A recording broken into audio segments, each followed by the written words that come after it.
Hey everyone, it's Dr. David here. Welcome to our live stream. We're going to be talking about 9 boring treatments that can help you avoid or prevent a knee replacement. I'm sorry, a hip replacement.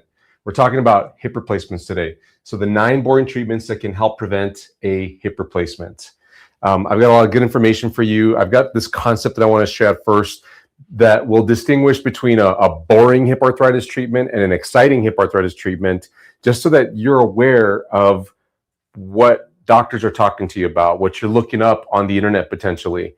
And my goal with this talk today is to hopefully get you to see that some of the most basic things out there that are right under our noses, that are boring, if you will, are really what you need to be doing, instead of the most exciting things, the cutting edge research things that are we don't even know if it's going to work or not. It's cool because it's neat, scientists driven technology and medical breakthroughs that are happening, but we're not 100% sure if it's going to work. There's some simple things that will make a huge difference.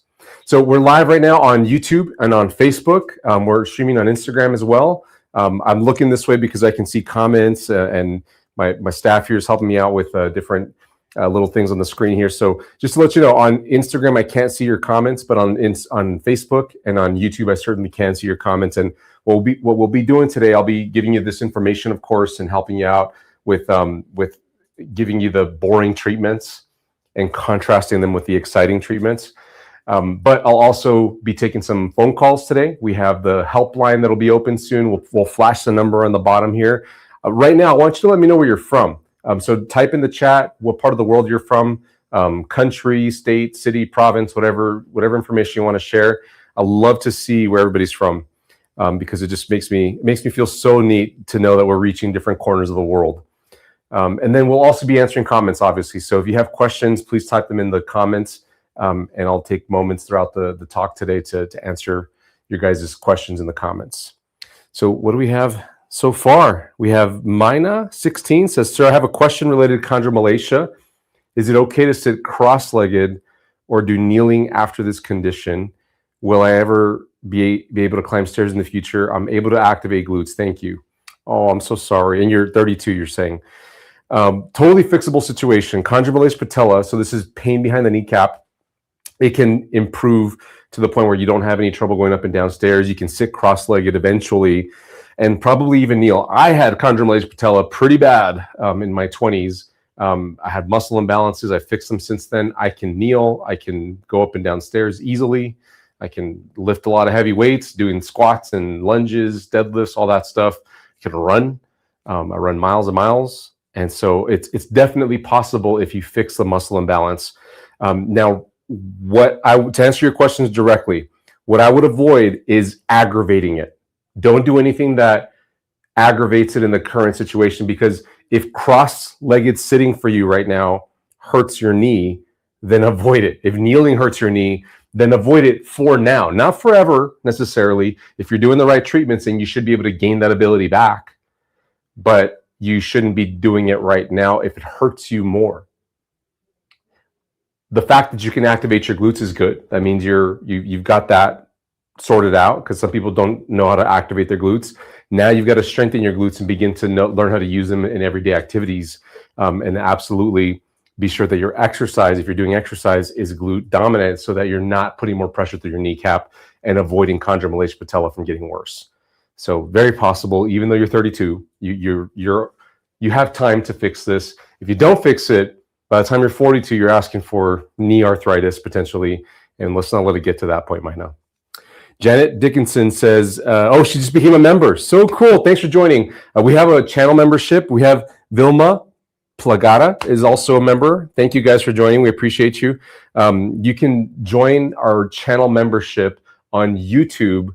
And what that does is we have staff that are answering comments on our channel. We'll get to you guys first before everyone else. We're trying to get to everybody, but we're prioritizing our channel members. So if you guys have questions on our videos, we hope to answer them as fast as possible. Thank you for joining, Vilma. Kit Kat says, hello from Prague. Oh, so cool. Prague's here. Hey, Kimberly. Kimberly's here. She says, hello, Dr. David and everyone. Kimberly's our faithful one that's always here. Thank you, Kimberly. And she asks great questions. I love it. Lori Prattley, I remember you, Lori, from Southern British Columbia. Canada's in the house. So cool. Good afternoon from Richmond, Virginia, says Kate60. Very cool. Italy, hello, that's Satya Sati Rudra. Awesome. Oh, it's the Winter Olympics in Italy right now. I hope you're getting to enjoy that. Marilyn Russell is in Mill Valley, California. That's so cool. California's here. We have Ferdinand from California. From Canada. 2 Canadians are with us. And then we have Florida. Great. So we're in California and in Florida. Virginia's here as well. Ghana, somebody from Africa's here. That's John Pisa, 5200. That's awesome. Ghana's here. And then we have Georgia. Go Dogs. Georgia Bulldogs. Our nemesis, Texas Longhorns. We haven't been able to beat them, but no, good, excellent football team. And so happy to have you here from Georgia. Thanks for coming in, Tina. Then we have Pat Matthews watching from Fremont, California. So cool. Lots of Californians with us. The UK is here. Great. Welcome, UK. Florida is represented very well. Ralph is here from Florida. Who else is here? Carol, widowed at 56. Hello from upstate South Carolina. Fantastic. DEP Nutrition UK. Scotland. Hi. Hey, thank you for joining us. Awesome. We have Lori Prattley asking a question here. Okay, she says, I have been doing your exercises where I lay on my back, knees bent, and push my back into the floor, and then tip my pelvis and activate my glutes. Okay, sounds like you're on the right track. If I try to lift with my glutes, my abs stop working. Oh, I think you found your limitation here. So if you start to lift your glutes up and you can't get your abs working as well, then that means that your abs don't have enough strength and or endurance to be in a lifted position. So you probably need to work at the level where your abs and glutes are working together. So don't rush through that exercise, and make sure that you're keeping abs and glutes working together in that exercise. Sounds like you're doing a bridge type motion. You're trying to get your glutes to work as you lift up your hips, but you do have to pull your lower abs into the motion so that you flatten your back and do that posterior pelvic tilt maneuver. You're doing it right, but don't skip using your lower abs, because then you're going to potentially make things worse later on by not using the right muscles. So good job, Lori Prattley. That's a great question to ask. Ralph says, my knees are frozen at 85% after partial knee replacement. Would I ever be able to improve range of motion after 1 year? Whew, that's tough. That's tough. Ralph, I personally have not seen people improve after a year. If they've been stuck in motion, typically that's what they've got. That's what you got to work with. And so if it's functional for you, meaning if it's enough motion for you to be able to live your life and do what you have to do, then you're okay. You should be able to manage. Yes, sure, there may be a few things that you can't get to, or you're not able to do comfortably because of the lack of motion. But if it works for you for the majority of the rest of the things you have to do, then I wouldn't look at trying to aggressively increase the motion. But if it is limiting you, then you might need to talk to your doctor, your surgeon, to see about the possibility of ways to get more motion. So just consider that. The longest that I've seen somebody go and still be able to get some motion is about 6 months. And even then it's really tough. Really, after a knee replacement or a hip replacement, 2 to 3 months is usually the end of the window when people are able to gain more motion. You should gain as much motion as possible within the first 1 month, maybe 2 months. After that, it's hard to gain more motion. You could still gain some, but the amount of motion that you'll gain tends to diminish. After 6 months, I have not seen people gain more motion. Me personally, maybe there's other people, other healthcare professionals out there that have some sort of secret way to get more motion. I haven't seen that. After a year, I'm usually telling people we can try, and I have tried to get more motion out of a replaced joint that is not moving anymore. Even a non-replaced joint, I've tried people that are stuck and stiff, and they don't gain much more motion. Maybe temporarily you might gain some motion, but it's not sustained over time if it's been a year or longer. That's been my experience. So just giving you the tough truth, but I got to give it to you. All right. Guys, you ready to talk about boring treatments? Let's get over here next. So before I get into all the treatments, I want to discuss just this concept with you. And I got to draw a picture to differentiate between boring versus exciting treatments because we get really excited about certain treatments, like the hip replacement. A hip replacement is actually a phenomenal procedure. It is truly a medical miracle, undoubtedly. Like I am amazed that mankind has discovered that we can replace a joint like a hip, and we've developed artificial parts, and people around the world are walking around on an artificial hip joint, and many of them have success stories. Some don't, but a lot of them do, and it's incredible that we've been able to do that. I think everybody that ends up getting a hip replacement, though, they probably wish they would have done something different, or wish they would have known a way to avoid having to go through a hip replacement. And so that's my specialty. That's what I can help you. And if you're at a point right now where you have hip arthritis, or you have some sort of hip pain, and you're concerned about needing a hip replacement, maybe a doctor's already told you that you need a hip replacement because you got bone-on-bone hip arthritis, then this is going to be super beneficial for you. But what you need to understand is, in the medical world, this is how treatment works. So if we divide this into 1, 2, 3, we call this primary treatment, secondary treatment, and tertiary treatment.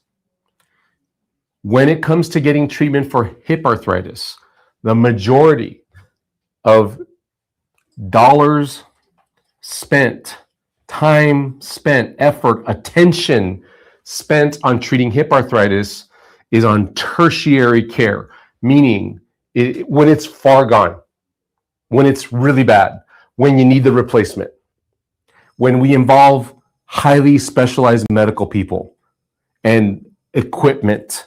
This is where you're getting the MRI, the surgeon's in the conversation. We're looking at the parts that they're going to install, the prosthetic joint parts that they're going to install in your hip. If you've ever seen an operating room, which probably most people that get hip replacements don't want to do that, but there's probably a dozen people in the operating room. I've been through operations, like I've seen them. I've been an observer just to see what's going on. There's anywhere from 6 to a dozen people. Of course, the surgeon themselves. There's support staff. There's nurses. There's people involved in the anesthesia, keeping you asleep during the whole procedure so you're not moving.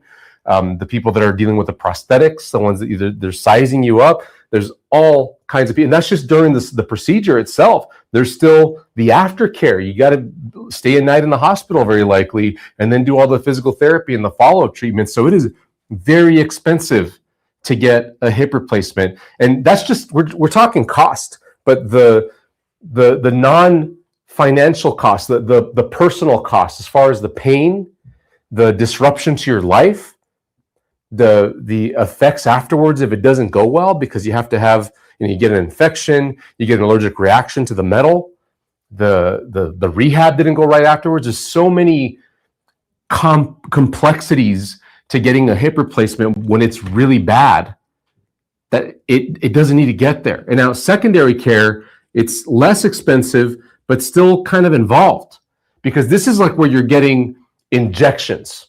You're taking medications. This is before it gets really, really bad, when you're trying to manage it without surgery, basically. And you're getting maybe a cortisone injection, like a steroid shot. Perhaps you go into the more advanced shots, like hyaluronic acid. Maybe PRP is the one that people do commonly as well. There's some other shots out there. There's all kinds of other options that are not surgery that are kind of specialized but less invasive, like surgery. That would fall into secondary care, where it's not general care anymore. It's somewhat specialized, but this is highly specialized. You're doing a lot. Here you're doing less. Now over here, primary care. This is where we would like to live. This is what would be ideal for everyone. And this costs the least per person. This is doing the boring stuff. This is where I live, as far as what I'm going to recommend to you here on this in this video, and what I talk about on other YouTube channels when it comes to preventing a hip replacement. It comes back to the super basic thing. So let me start with number 1, just to give you an example of what belongs right here in this group. Offloading. This is using a walker, a cane, some crutches. I'm talking about this thing. This device right here will cost you, this device right here is going to cost you anywhere from $30 to $50. You can get a fancier one for more than that. Ones with wheels and seats and pockets and all that stuff. Those will be a few $100. But using a walker to put weight through your hands as you take a step to offload that painful hip, so that when you step, instead of putting your full body weight on that step, you're putting partial body weight while maintaining your balance and getting around like this. This saves your hip joint from becoming so far irritated that you end up going to the doctor for the injections and then eventually getting the surgery. The problem that I see, this is why it's boring, is because people look at this and they're like, oh, this is a sign of me aging. You know, I am in my 60s now, but you know, this makes me feel really old. And this makes me look really old to other people. And then I'm going to deal with everybody else asking me, what happened? You're getting worse now. I've heard you complain about your hip. It must be really bad now if you took out the walker. And we have to look at it differently. We have to look at it as, I'm doing this for a short time, temporarily, so that my hip pain can calm down, because there's a plan. I want to get certain exercises in. This is what I talk about all the time in my hip arthritis recovery program. There's certain things that we need to get to. I'll show you here. So this is a phase chart that we use in the hip arthritis recovery program. And I recommend using the walker, offloading in general. Offloading just means taking weight off the joint. So you can do that with a walker, with a cane, or with crutches. They all give different amounts of offloading for you. This is the maximum amount, the walker. And you need to be doing this when your pain's really high. So here you're having pain potentially every day of the week. You can't be on your feet for very long, and you got stiffness in your hip joint. But as you move through the phases here, you leave the walker. My hope for people entering in our program is that they're on a walker for a few weeks, hopefully less, and then they get out of phase one. There's other treatments to do, which I'll talk about, but then they get into firing their muscles and exercises, and then doing more advanced exercises, and then eventually they're just doing maintenance work, and they're feeling fantastic out in phase 4. But it is boring for people. It is not exciting to have to go to the store or get on Amazon and get yourself a walker and then begin to use it. Put this by your bed so that when you get up out of bed and you sit up, your first steps are on the walker, offloading, taking pressure off that leg, going through your house to do whatever you're going to do when you first wake up in the morning, and then taking it with you, folding it up, and putting it in the back seat of your car as you go to the store, and using the electric buggy so that you offload that hip joint and get it to calm down. Most tertiary medical providers, your surgeons, they're not telling you to use this. The only time they tell you to use this is they're going to say, after we're done with our procedure, when you wake up, after the anesthesia wears off, physical therapy is going to come by with the walker and get you to stand up on your brand new hip that we replaced. That's the first time they tell you. And then before that, they're not telling you to use it here either. They're saying, let's do this injection. Oh, that one didn't work. Let's try this other one instead. Oh, that one didn't work. Let's try one more before we send you to the specialist to get that joint replaced. It might be time. It's bone on bone. If you spent a few weeks on this boring device, you could probably get over the pain and feel tremendously better and put yourself in a position to work into the next step. So let's talk about that next step that you need to be going through. Number 2 is thigh fidgeting. We need to figure out how to get some movement in your hip joint that's productive and not harmful. Because when you're in high pain, when your hip is hurting a lot, you're limping around, you can't walk very well, we have to get movement in the joint that does not aggravate the joint. And so my recommendation is to do something called thigh fidgeting, where you sit down somewhere. It could be anywhere. Your feet can be dangling or not. You can be in the car, having a meal, on your favorite chair at home, wherever you are, and all you got to do is wiggle your thighs. It's like you're fidgeting. You know, it looks kind of like you have to pee and you're holding it, but you're doing this intentionally to create a little bit of movement at the hip joints. I would do both legs so that you can get the fluid to circulate inside the joint. Here's the ball and socket joint of the hip. And all you're doing is, if you're in a seated position, let's make sure, there we go. You're just wiggling the joint like that to get, there's fluid that's called synovial fluid, the joint fluid. You need that to circulate because in that joint fluid, there's helpful nutrients that can give nutrition to the cartilage on the socket and on the ball to make it healthy, to allow it to heal, because it's irritated, it hurts. And it's potentially damaging it. It's damaging itself, and it's trying to repair itself. The body's always trying to repair itself if you give it space and time to do so. If you keep walking on it because you're not offloading, then you're not going to allow that cartilage to heal.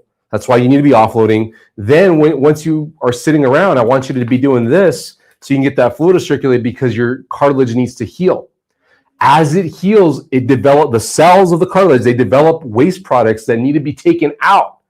The parts of the cartilage that have a direct blood supply will do that through the blood supply, but there's parts of the cartilage that aren't going to have a direct blood supply, so you need to be doing this to help that part, because the cartilage that doesn't have a blood supply does have interface with the joint fluid. And when you move the joint, it squishes the cartilage and allows the fluid to go in and out of it. And that's what takes the bad stuff out of the cartilage cells and brings in the nutritious stuff that helps it to heal. So if you can spend 3 to 5 minutes a day, an hour per day. So every day, set an hour timer on your phone, on your watch, on your clock, wherever you like to set timers, and just do this for a few minutes. 3 to 5 minutes. Doesn't take any thought. You can have a conversation. You can be watching a show. You could be, waiting for your food to heat up, whatever it is, and you did a little exercise to help your hips. And then as soon as you get up, you get that walker over, and you're going to be doing a lot of good for your hip. And it can feel boring, because in the moment, you might feel like, that's it?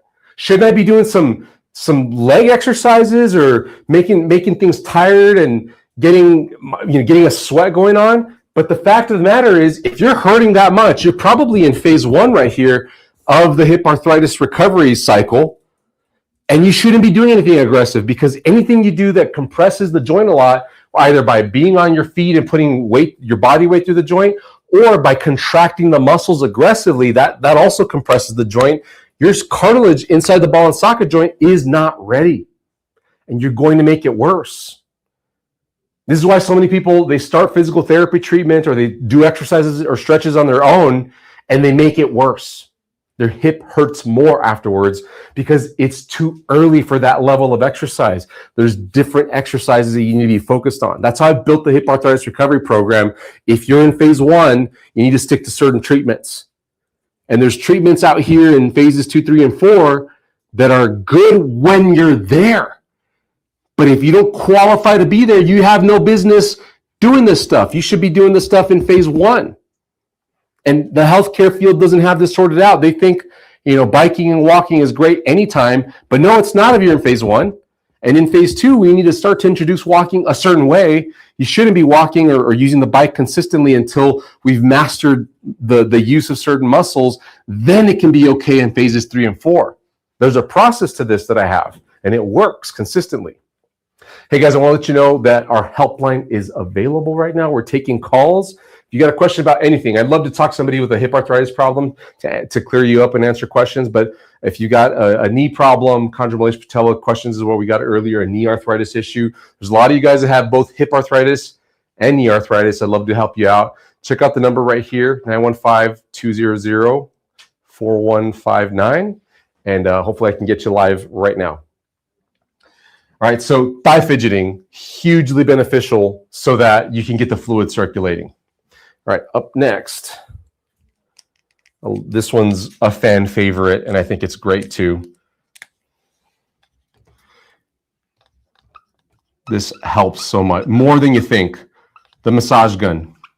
Massage in general, but I particularly like the massage gun, and I've got one right here. Let me come over to the side.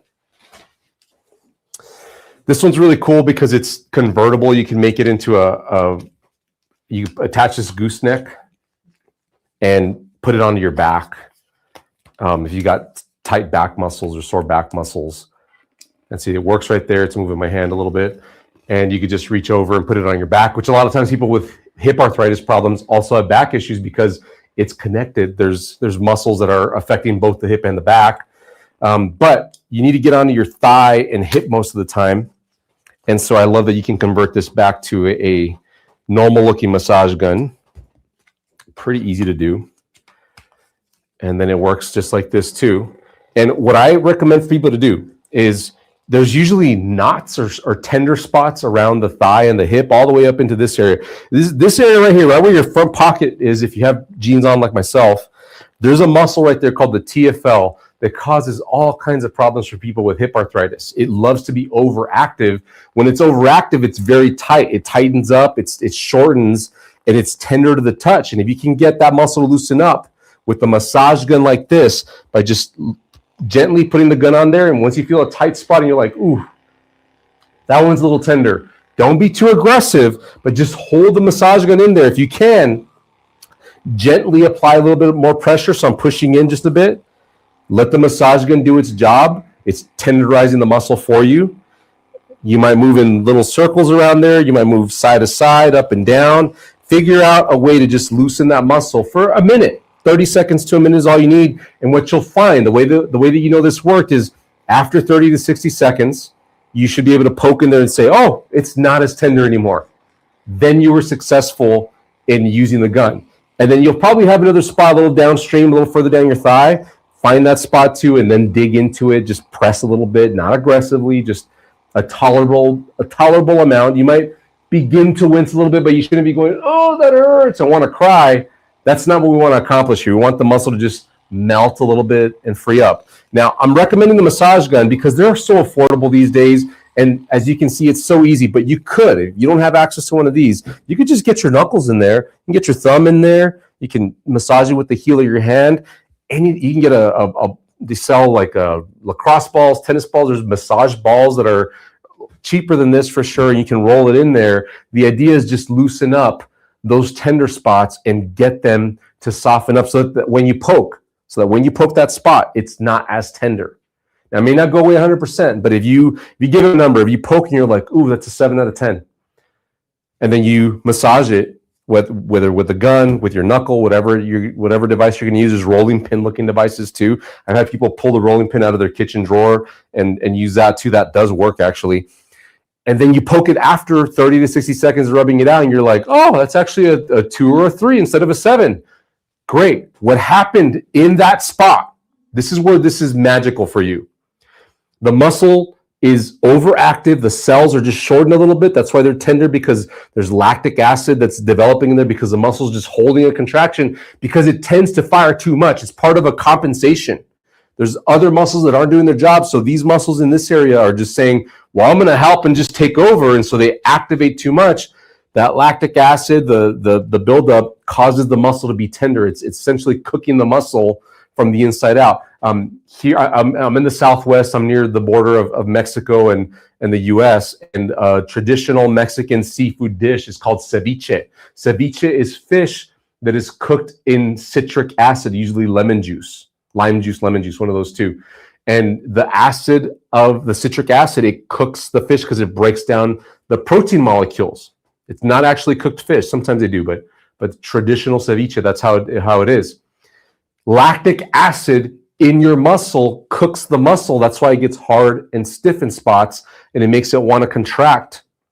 But if you massage it like that, you're going to relax it. Lactic acid is typically taken out of the muscle within hours after development, but if that muscle's constantly wanting to compensate for weak muscles elsewhere, then you never really give it a break, and it's constantly working, constantly producing lactic acid. That's my theory anyway on why this gets tender in spots. But freeing it up like that allows that muscle to relax, you pain relief, but then it also allows the other muscles that you need to work to begin to work. So that's where this is twofold. It's helping you feel better, it's reducing pain in the short term, and it's also setting you up to fire your muscles better when you get to exercises, as long as you're using this. But this doesn't cure you. This just sets you up for the next step in the process of recovering from hip arthritis. All right, so that's the massage gun. Let's keep going over here on my list and get to number 4 here next. And kind of changing gears a bit, so I'm going to use a different color. Number 4 is glute activation. So just like I was saying, the massage gun helps relax the muscles so that you can contract other muscles that should be doing their job, but they're not. One of those muscles, the biggest one in my opinion that isn't doing their job, are the glute muscles. I'm talking about the butt muscles. The reason why they're called glutes is because in the medical world they're called gluteus muscles, gluteus maximus, minimus, there's a bunch of them. But as a whole, I'm talking about all the muscles that are on the back of the hip. So let me show you back here. They're in this area. Everything on the back of the hip, the butt muscles, those are the glutes. So the way that you activate them, this is a big deal because people in our programs, people in our hip arthritis recovery program, often at the beginning when they start the program, they tell us, I can't make my glutes activate. Like I think to activate my glutes, I'm trying to, but it's just thigh muscles that are working. That's not good. I mean, think about that. You're telling yourself, you're consciously telling your body with your brain to tighten these muscles back here. And when you do it, these muscles tighten up in your thighs instead. That means you're wired wrong. And if we don't figure this out, whenever you go do an exercise that is supposed to be working out your glutes, you're missing the glutes. This is why a lot of people go to physical therapy and they do exercises that hurt them worse. And the physical therapist doesn't always get this because most physical therapists are helping people recover from surgery. And so if you haven't had surgery yet and you're looking to avoid a hip replacement surgery, they might run you through the same exercises that Jerry or Susan just went through hip replacement surgery with it. They might be like, well, you see Jerry and Susan over there? They're doing that leg raise. They're doing that knee extension exercise. Go do that like them. Jerry, show this person how to do it. That's what happens. I'm a physical therapist. I've seen it. I've done it. That's not what you should be getting if you're trying to avoid surgery. What you should be figuring out is this. Tighten your glutes, and you should feel it back here in the butt, what you're sitting on. And this should be relaxed. If that doesn't work for you, then that's where you need to be working right now. You need to be saying, okay, it was all quads. I felt this work. Maybe some hamstrings worked. Maybe even my back muscles worked up on my spine. Not good. So you need to be thinking. At this point, it's not a tiresome, I'm going to sweat exercise. It's a thinking exercise of trying to make your butt muscles tighten up and not allowing the thighs to tighten up. And then what I want you to do is hold a contraction, hold these muscles tight and go for 10 seconds. Because when you do that, you're sending nerve signals from your brain down to the muscle.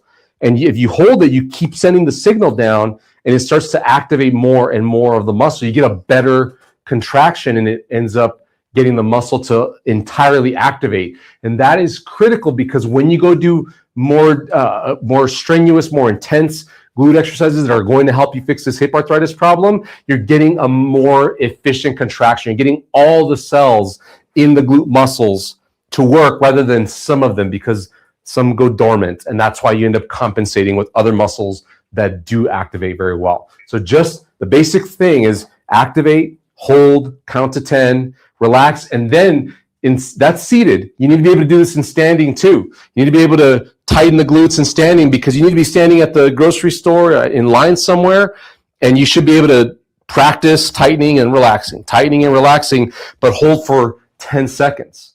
And then before you get up out of bed in the mornings, while you're there waking up, so that your first steps aren't so bad, tighten here.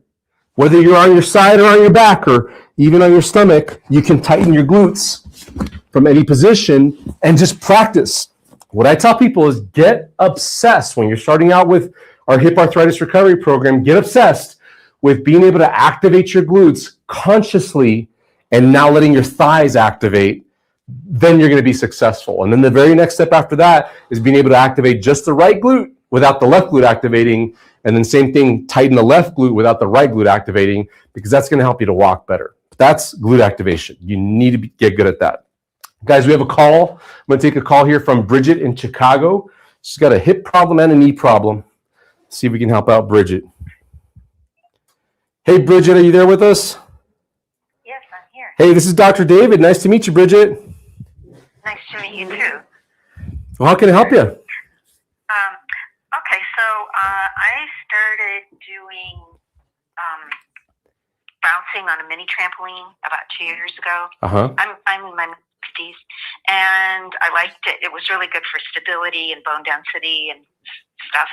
Yeah. But all of a sudden, I started getting hip pain in the front of my hip. And then I found your videos, and I stopped everything else, and I've been doing those fidgeting and trying to get my glutes working and everything.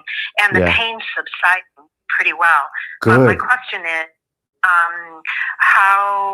how do you know when it's time to move on to like the next group of exercises, and when is it safe to start back doing the mini tramp? Because I don't want to agitate it more, but I don't want to lose any kind of muscle. What I've gained before from exercising. Yeah, I gotcha. I completely understand. So let me speak to the last question first, which is, when do I go back to the mini trampoline? And here's my stance on this: is I wouldn't go back to the mini trampoline. I don't think it's the best exercise. There was only one study that I know of. Maybe there was another couple of studies that really got highly publicized by some company that I guess was selling trampolines or something. And it makes sense in that if the weight bearing and the bouncing can stimulate bone growth. However, the reason why I don't like that is because it tends to be a quad and hip flexor dominant motion for people, especially if you can't activate your glutes very well, or if you're not conscious about activating your glutes during the trampoline bouncing, the rebounder. So I just don't recommend it unless you have excellent body awareness and you're sure that your glutes are getting the main workout. Then it might be a good thing to return to, but I found very few people are successfully doing that. So that's one. Now the second thing, the first question you had, let me get my chart. It was about, how do you know when to improve? And this is something that I talk about in the hip arthritis recovery program all the time. I've made it very clear. I'm not sure if you're one of our members in our community, but I do want to let you know we have phase 1 of the hip arthritis recovery program completely free. I don't know if we could show the website, but it's available on our website. So you can just go to our website and start phase 1 of the program without a login. It's just there. You don't have to log in. There's no payment. It's free. And you can start watching the videos, and you can see this chart on there that I'm holding right now on the live stream. And there's criteria on the chart. And so when you meet all the criteria, when you no longer have any of the criteria here in phase 1, and you have these or better, then you can move on into the next phase. But if you have one thing that qualifies here, like if you have day pain 4 days or more per week, or if you can't get your glutes to activate, like I wrote on here, or if you have night pain, if you have one of any of these things, then you are in phase 1, and you should be doing phase 1 activities, which is what I have for free on you, on the website for you. That's the most clear way that I can tell you. The reason why I did this is just to make it objective and clear, and this has worked very well for people to figure out when to move on. The only other way that I can tell you is I'd have to do like a consultation. I have to get more details. I'd have to, figure out what you do in your life on a regular basis, and doing that one by one for, millions of people is tough to do. So that's why I've put it into a chart so that you can kind of begin to do it. By the way, I have a quiz too that you can take for free and answer questions and figure out what phase you're in. And we'll send you a report, through email that will give you more details about what you should and shouldn't be working on depending on the phase that you're in. So I hope that makes it that clears it up a bit for you, Bridget. Yeah, that's really helpful. Thank you very much. Yeah, absolutely. So go to our website, start phase 1 for free. Look at our free resources on there. I put so many things on the internet for you guys. I don't want you guys to ever be stuck. I want you guys to always make progress. So go learn about the phases, and I think you'll know when to progress next. Great. Okay. Thank you so much. You're welcome, Bridget. I'll stay warm in Chicago out there. We're trying. All right. Bye-bye. So much. Bye-bye. So good. All right. Let's answer some comments here while I clean up. I sweat so easy. I'm just, I've always been that way since I was a kid. I just walk from I'm in El Paso, Texas, which is a warm part of the country. Like, it's wintertime right now and it's short sleeve weather outside. I love it personally, but in the summertime, if I'm walking from home to the car or anywhere outside for more than a minute, I'm starting to sweat. And so inside, if I'm moving around a lot, I sweat very easily. All right, let's answer a question. We got, I can't pronounce that one. G. Ellis, 8248. They say, I have severe left side hip osteoarthritis and right side is moderate to severe. So both sides are involved, but the left is worse. Been told need hip replacement. Would these exercises help me and the program? Been told it's bone on the left. Absolutely, yes. Half our members in the program have been told they have bone on bone hip arthritis and that they need a hip replacement surgery. So you sound like you'd fit in with our crazy bunch of people that are doing this. And we consistently have people that cancel their surgeries, like they're signed up for a hip replacement surgery and then they sign up for our program as a last-ditch effort to see if they can get out of it. And after going through it for a month or so, they're calling their doctor's office saying, I'm going to go ahead and postpone that surgery. I tell people all the time, you can postpone it, depending on how severe it is and, your certain life situation. If you have room to delay that surgery and get through our program, this is what I was showing on the phases, get through at least the beginning part of our program and see that it's going to work for you. That's why we put phase 1 up for free on our website.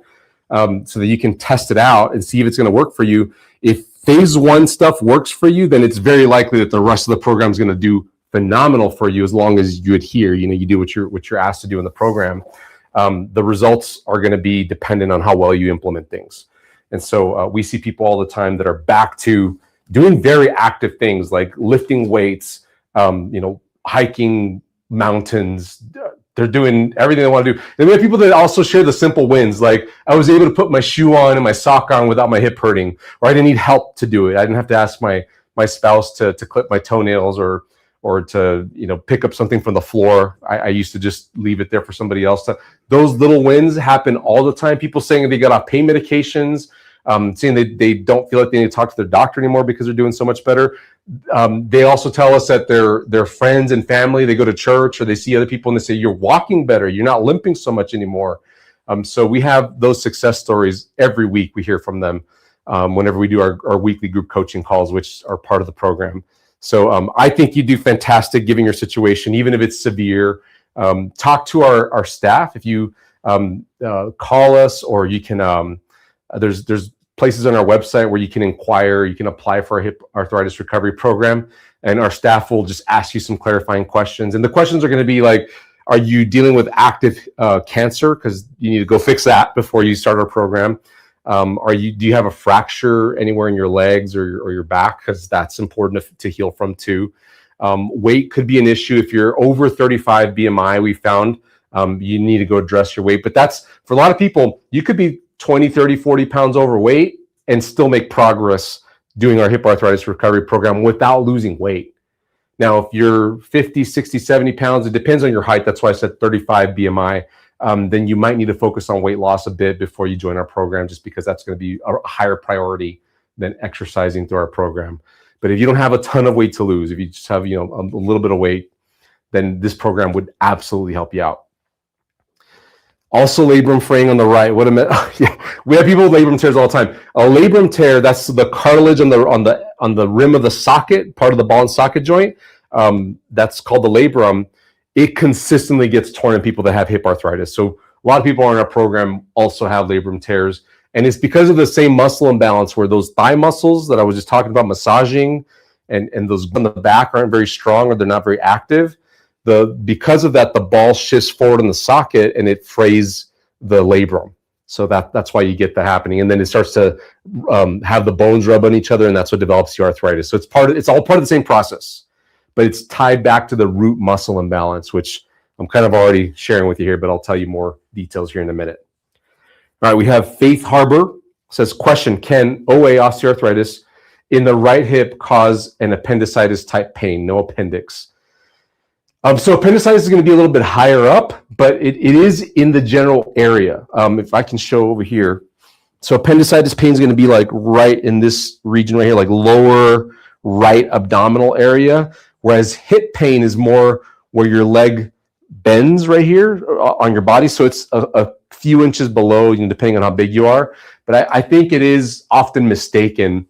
The other signs that I would look for, though, are does the pain worsen when you're standing? And it may not always worsen when you're standing, but it tends to worsen the more you stand and walk around and move around. That's why on the criteria that I have here, I have time on feet as a criteria. And when it's really bad, in some cases, people can't stand more than 10 minutes. They'll just stand up for a minute or two and they're already hurting. They're looking for a place to sit. And then generally, as you increase in your ability, as your symptoms decrease, your time on feet increases 10 to 30 minutes here, 30 to 60 minutes here. And then in phase 4, you're at 60 plus minutes. So I would look for that. If you have that, if you're not, that pain that you're thinking might be appendicitis or it could be hip arthritis, see if it's connected with how much time you're spending on your feet. If there is a connection, then it's probably more hip arthritis pain. And if you had your appendix removed, then technically you shouldn't be getting appendix type of pain, but there's other things in your internal organs that can hurt there. Your large intestine is one of those. So just consider that. I would talk to a GI doctor to be aware if you have any GI issues that could be causing pain in the area. And then you could look at getting an x-ray if you don't already know that you have hip arthritis. All right, we have the GEPT Nutrition UK says, dull aching pain in my right hip sometimes radiates to my adductor or SI joint. Yeah, those areas can hurt for sure, especially if you have stiffness in the hip joint that comes with arthritis. You might be using your adductor muscles, which are your groin muscles, a little too much. They begin to hurt. And then the SI joint on the back side of your body can begin to get a little too aggravated as well because it's the joint that's right above the hip. So that happens. That is a symptom for sure of hip arthritis. And then people start saying that they have back pain. SI joint pain is often mistaken as back pain. What exercises, this is from John Pisa, 5200. What exercises is good for stiff person syndrome? What Celine Dion had. I'm not sure of this syndrome, actually. I've not heard of this before. I know who Celine Dion is, but I've not heard. We're doing some research here on the computer. Stiff person syndrome, John Hopkins. Just looking at it real quick. Generalized anxiety disorder, intermittent. I've not heard of this before. I'll have to do some deeper research, but I can't tell you. It could be a neurological problem. At that point, it could be a diet-related issue. If you have like some sort of reaction, allergy to something that you're eating, it could be related to muscle imbalances too. I've seen that happen. Where, for instance, I've seen the classic situation of somebody coming in saying, "My knee hurts, my hip hurts, my back hurts, everything hurts. I've had X-rays. They said I have some arthritis here. I have torn cartilage there. I have a pinched disc here." There's all kinds of issues, but I'm seeing here that stiff person syndrome is an autoimmune neurological disorder. That's what I was thinking. So there's probably different tests, but it could overlap with hip arthritis or knee arthritis as well. I've seen that happen. So it's hard to I can't tell you an exercise for an autoimmune disorder or a neurological disorder that's related like this. You need to go talk to a doctor that specializes in that kind of thing. I don't even know where to start. I guess a neurologist. That's a tough one. Who else? Me Flatley here says, what can be done to eliminate knock knees? Oh, this is good. Knock knees, it depends on if you're genetically born that way, then there's probably not much you can do. But if you're developing a knee that's bending inwards, then there's braces out there. And could somebody bring us that Orthomen brace? It's on the top shelf of the storage room, Orthomen. Can we come over here? So if your knee is bending inwards this way, you see that sometimes in knee arthritis. There's special braces, and I was just looking at this morning, but they've updated the brace, which is really cool. There's special braces that push you inwards or outwards, depending on which way your knee is moving, because there's sometimes people's knees bow outwards. And there's no research that I know of, at least on this topic, but my hunch as an expert therapist, thank you so much, is that using a brace like this, so this is an unloader brace that is specialized at getting your knee to shift. Let me put it on real quick for you guys so you can see.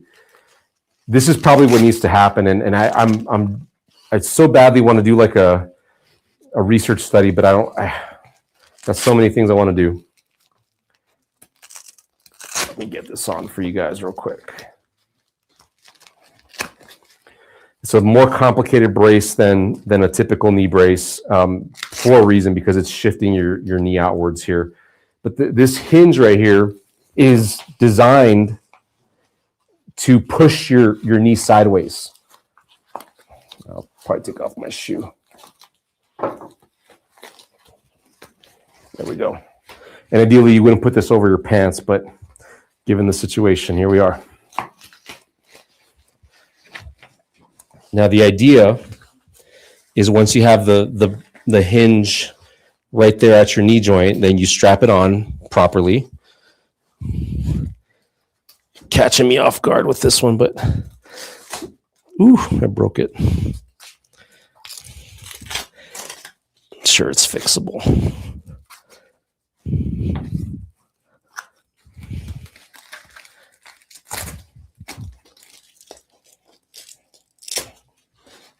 There we go.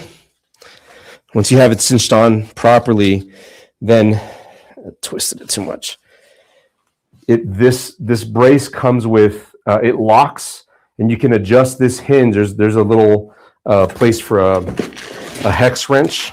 It comes with this little tool bag right here, and you can a hex tool. I don't know what these things are called. I'm not into tools. You can see right there, I'm adjusting the angle of the hinge, and so this can apply pressure. I probably need to tighten this top strap. But if I had a knock knee coming in, then I would want this hinge to be pushing into my knee right here, and I'd have to strap this on better. Let me do that for you. So that when I turn the little joint here, it's pushing my leg outwards. Yeah, and I feel pressure going this way. And I need to be in this brace all day. And I wish I could do a study where we had people that are knock-kneed, where their knees are coming in, and they're wearing a device like this all day long to see if they can straighten out. We need to figure out how to measure the joints. So many variables to look at. You know, the biggest thing though would be they would also, in my opinion, need to be fixing the muscle imbalances, because the muscle imbalances that I'm talking about, where these quads are too active, they cause the knee to go inwards, and they feed into the knock-knee problem. And if you have the genetics where your joints tend to bend this way, you have more pliable bones than other people, then you might need to be using a brace like this. And these are specialized braces. They have them on Amazon, by the way, and the updated ones have joints on both sides, and you can put the hex wrench on both sides, so they're a little easier to maneuver than this one. This one's an older model. But I'll probably make a video on this real soon, because it's been a topic that keeps coming up. So that's what I would do. I would be using this brace all the time. Like, I would have it on from the moment you wake up. I would sleep in it, actually, if possible, because you need to have that pressure on your knee going outwards all the time so that you can get the constant movement outwards. Think of like braces for your teeth. Like as kid, when you get braces in your teeth, they're shifting your teeth to correct the alignment, because you might have some crooked teeth that are going to cause you some dental issues. And so, you know, dentists, orthodontists, they know about this, and it's a proven thing. You know that you can take braces on somebody, put braces on somebody, and after some time, you're going to have much straighter teeth, better alignment, and less grinding and wearing away. So it's our bodies are pliable. So using something like this would be good, except you're constantly putting pressure on your knee in order to walk around. So that's the difficulty with that. But that's what I would be doing for knock knees. Get my shoe on. All right, we're going on questions. We got a couple more questions. Kathy Marsden, 5757 says, I am in knee recovery program. Hey, Kathy, thanks for joining us here. I am seeing improvement in inflammation and pes and serine pain. Awesome. Standing is still painful. Added toe curls. What else can I add to phase one? Oh, there's so much in phase one. Kathy, if you're in our knee arthritis recovery program, you might be joining our weekly calls. I would ask there. Of course, ask in the community. We have a private community for both the hip and the knee arthritis recovery programs, or separate programs. But in the knee arthritis recovery program, I would make sure that you're activating your glutes well and doing glute sets. The tailgate swings are going to be very beneficial for you. That's the equivalent of like thigh fidgeting for the hip arthritis program. And then if you're doing everything there, it's a matter of just continuing, keep doing the boring things that you're doing, the toe curls, the tailgate swings, so that you give your body the time to heal, because then it might just be a factor of healing time frames. Like your tissues, your cartilage, your pes and serine bursitis is healing as fast as it can. It's just that you're not patient enough to let it run its course. It takes weeks sometimes. And so just keep going there, Kathy. Good job. Then we have Tim Farmer, who says, question, I just had my meniscus lean up. I'm not sure what that means, lean up. It seems to have went well. Doctor said 80 to 90% of meniscus is good. What exercises should I do to make sure I don't have a knee replacement? Thank you. Oh my gosh. I have a whole playlist of videos for preventing another surgery after you've had a meniscus tear. It's going to go back to fixing the muscle imbalance. We need to get stronger glutes. We need to not be dominant in our quads. You need to make sure your toe muscles are nice and strong, the ones that curl your toes. Lower abdominals are a big deal here as well. There's a lot. I would look at our hip arthritis phase one for free on our website too. That is what you should be doing essentially. If you're looking at our knee arthritis recovery program, it is what would help you prevent knee arthritis in the future. And it would help you treat knee arthritis if you have it currently as well.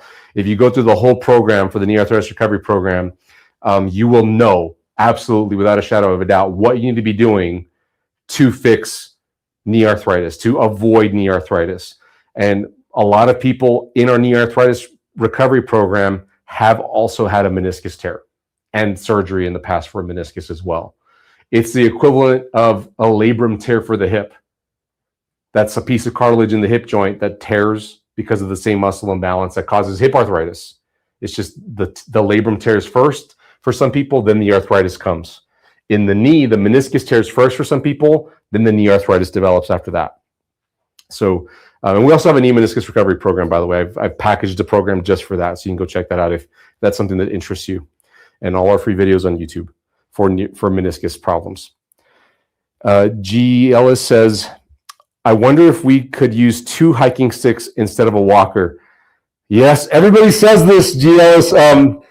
You could. However, if it's not reducing the pain for you, then you need to go to the walker, because those hiking sticks, they're taller up right here, and the angle that you're holding them at, you just don't have as much leverage to take off your body weight. But if you get a handle under your hand like this right here, then it's easier to take weight off than if you're holding a hiking stick like this is a cane here, but see how the cane's got the handle this way, because it's easier to press off this way than if you had a tall stick and you're pushing off this way, if the stick's up higher up. So I've seen a few people successfully use the 2 walking sticks. However, I've seen a lot of people that try to use the walking sticks and don't get enough offloading, and months go by before they finally say, okay, I give up, I'll do the walker, and then they have a ton of relief after that. So walker is my favorite. You can try the walking sticks, but I think I would hate to have you waste time. Go get the walker. All right, guys, so just to let you know, the helpline is open right now. The number here is 915. There it is, 915-200-4159. I'd love to help you out if you have a hip problem, a knee problem, back, hip, ankle, foot. But let's come back over here. Let's talk about this lesson. So 9 boring treatments that can help prevent a hip replacement. What have we got next? We were talking about glute activation here in number 4. Number 5 here. Lower abdominal activation. Abdominal. I'll just write that. And the reason why this is important, let me go to the skeleton to show you guys. And let's just talk about the muscle imbalance while we're here. You need to understand the muscle imbalance, guys, because the muscle imbalance dictates what's going to happen for hip arthritis. The lower abdominals are in this area. So all the abdominals attached from the rib cage right here, but above the belly button's about halfway. That would be the upper abdominals. And then below the belly button would be the lower abdominals. And the lower abdominals attached to the edges of this pelvis bone. These are the pelvis bones, these butterfly wing-shaped bones down here. They're holding your guts. They're kind of a bowl for your guts. And then you have muscles on the bottom and on the front that all hold your intestines and all your internal organs in there. And on the front, you have abdominal muscles. And it's these lower abdominal muscles that tend to get so weak that they don't allow the pelvis bones and the muscles behind them to work. So when these lower abdominals work properly, what happens is they pull the front of the pelvis up a little bit like that. And when that happens, the pelvis tilts up. On the back side of the pelvis tilts down. On the back of the pelvis, you have glute muscles, the butt muscles. And when you tilt it down, you slightly shorten the glute muscles, which puts them in a better position to fire. If you don't have those abs on the front working very well, then your pelvis tilts down. We call that an anterior pelvic tilt. It looks like this. People stick their butt out and they curve their back more usually. But when you activate those lower abs, then you tuck the butt in a little bit. You put your butt under your spine, and it makes you get good efficiency out of your glute muscles. Consistently, we see people activate their glutes much better when their lower abs are active and they're using them as well. Now, in addition to fixing hip pain, though, lower abs are often associated with back pain. If you have weakness in your lower abs, you can get disc herniations, pinched nerves, sciatic problems, stenosis problems. Back spasms are associated with that too, because then you start to use your back muscles too much because of the weak abs in the front. But getting the lower abs to work just it begins to fix the muscle imbalance, and it gets the glutes to help you fix the muscle imbalance too. And if you have good glute activation, then you'll have less hip flexor and quad activation, which is what's feeding the muscle imbalance. Because if these muscles on the front of the hip and thigh are too active, what happens in the ball and socket joint here is the muscles in the front overworking tend to pull the ball forward in the socket. Then you also have weakness in the back, so there's nothing to pull it backwards.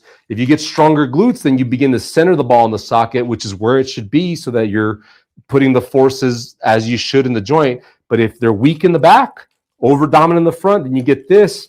Remember that labrum is right there on the edge of the socket? You're going to fray the labrum. And then you're putting the ball near the edge of the socket in the front. That's why you get that painful sensation in the front of the hip with hip arthritis. And that's why if you look at where hip arthritis develops, it tends to be in this area in the front in the x-ray on the MRI. It's because of this mechanical shift that I'm talking about. It's the muscle imbalance. And so by getting those lower abs stronger, you'll help your muscle imbalance with the glutes. And so the way to do it, the first thing that I recommend is lying on your back like this, put your hand under your low back, right above your butt, where your low back is, because that's where your lower abdominals are going to influence the most. Then smashing your back down into your hand. You don't need the hand there all the time. That's just to start to learn and to cue yourself to do this right. But once you can do it without your hand, then you're just doing that motion, and you should feel your lower abs below the belly button. They should tension up. Your upper abs are going to work too, but we need to make sure that your lower abs are working slightly harder than the upper abs. Hold it for 10 seconds just to get that connection to your muscles from your nerves. That's a real thing. It's called muscle tetany. The longer you can hold a contraction, the better the muscle will activate, and you'll get a better contraction moving forward for a time. Then once you are good at doing this, you need to be conscious of doing it while you're sitting. So if you sit down to have a meal, to drive somewhere, to just sit at home because you get in your favorite chair, whatever it is, you need to be thinking about sucking in your abs a little bit and feel it from those lower abs. Once you can do that too, then you also have to do it in standing. If you think about standing, you should remember that posterior pelvic tilt this way. You're activating those lower abs. You're pulling the front of the pelvis. You can see it here. You're pulling that bone forward and up. It's tilting that way by activating your lower abs. And what you should feel in standing is generally people feel relief. They feel weird because they'll say, oh yeah, I'm in this position. My abs are working. My glutes are working. I'm not used to that. But then when I ask, how's your hip pain? They'll say, oh, it's a little better. Lean onto that side that hurts. I can do it. It doesn't hurt more. But I can't hold my muscles this way very easily. Well, yeah, it's because you're just not used to it, and that's what we need to practice. Get used to it. It's going to fix your hip. You're going to avoid hip replacement surgery this way. All right, next one. We're in green.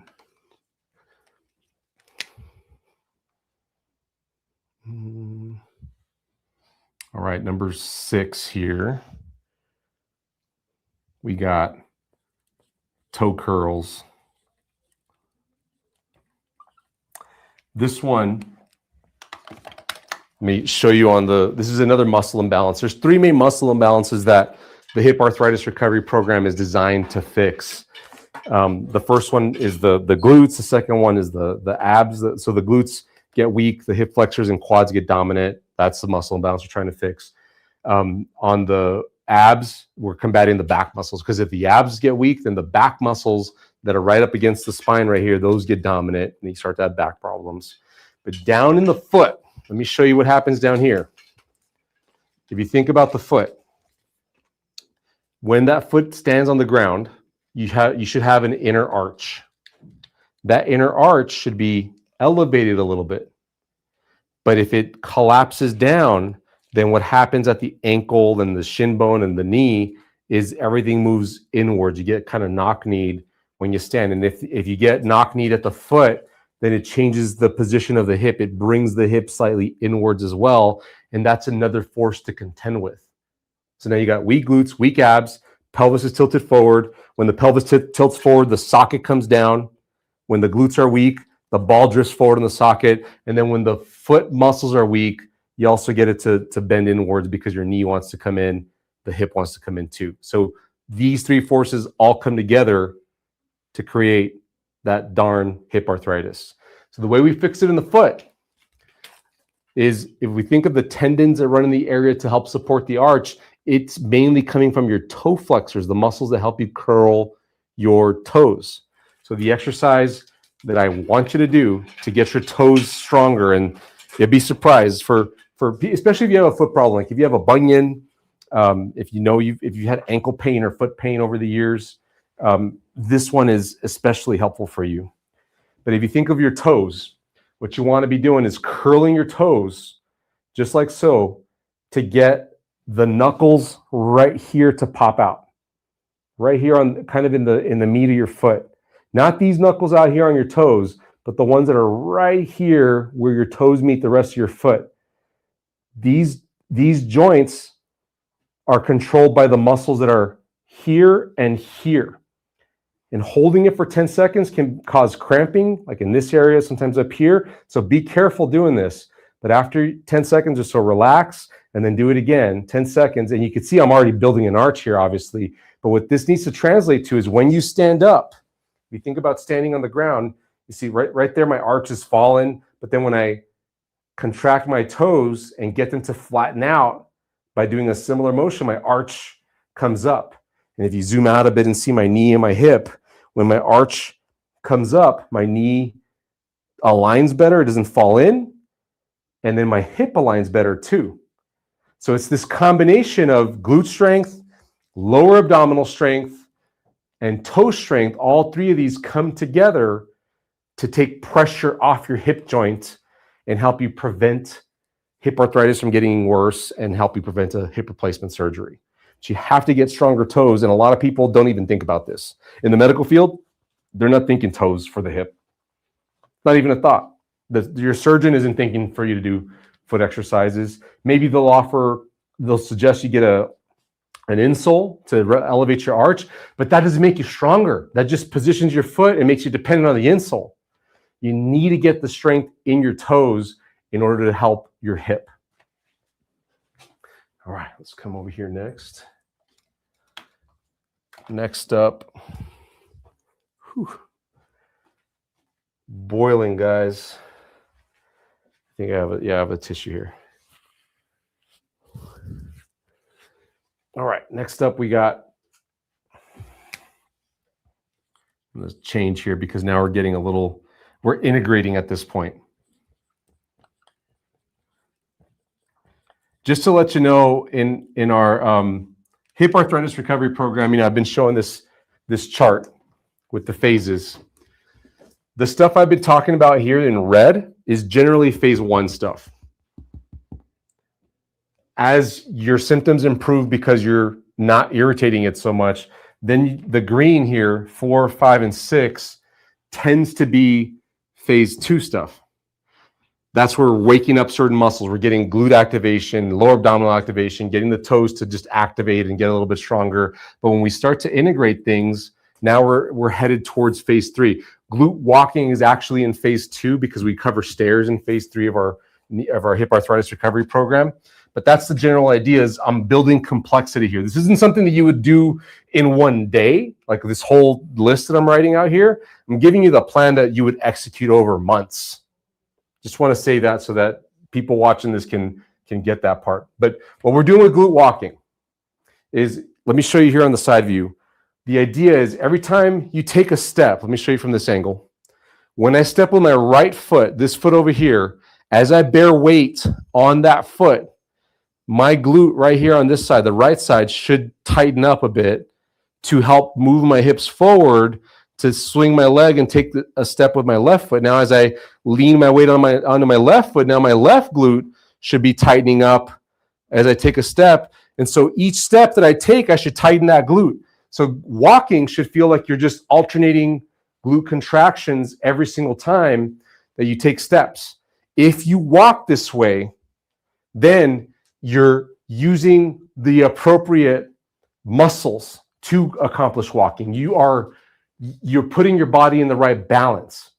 If you haven't figured out how to do this, then by default, you're not using your glutes and you're going to be using your hip flexors and quads to accomplish walking. People can do that because you can push off by straightening out your knee, which means you're going to use all these muscles, and you can skip using your glutes.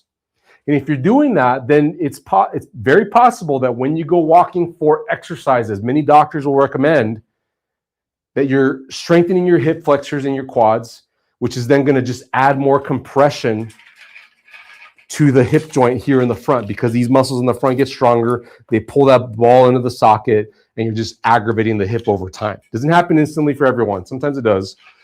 More often than not, the pain just kind of gets worse. Walking feels worse over time. Walking faster and walking more feels more painful because you're feeding the imbalance if you're not glute dominant in your walking. But if you're doing a glute dominant walk, then you're flipping the imbalance in your favor. You're making it better for you, and you're allowing the ball to settle into the middle of the socket, and it's productive for you. This is why I often say stop walking if you're trying to heal your hip arthritis. I don't mean that forever. I just mean stop walking until you figure out how to get your glutes to help you walk. Then once glute walking is good for you, you're able to do it, now go walk, please. But make sure you're using your glutes. Now it's productive for you. It's not gonna hurt you. It's gonna help you to go walking if you're using your glutes properly. Hope that helps you out, guys. All right, let's answer some comments here. Let's see who we got with us. Oh, we have water.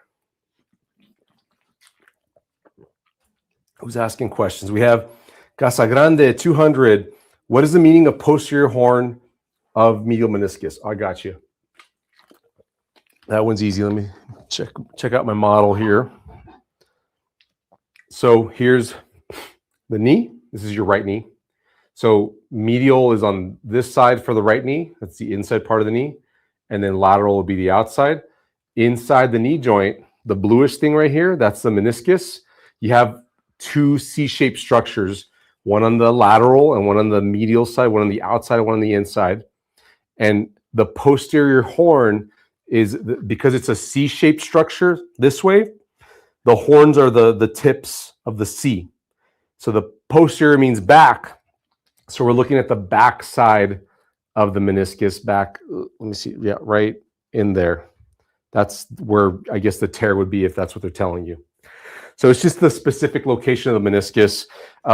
Truth be told, if you're a surgeon, you're going to want to know where the tear is, because you're probably going to go in to do a repair. You're considering the idea of a meniscus repair or a meniscectomy, where they cut out a chunk of the meniscus, and they're wanting to know where they're going to make their incisions and how they're going to perform the procedure.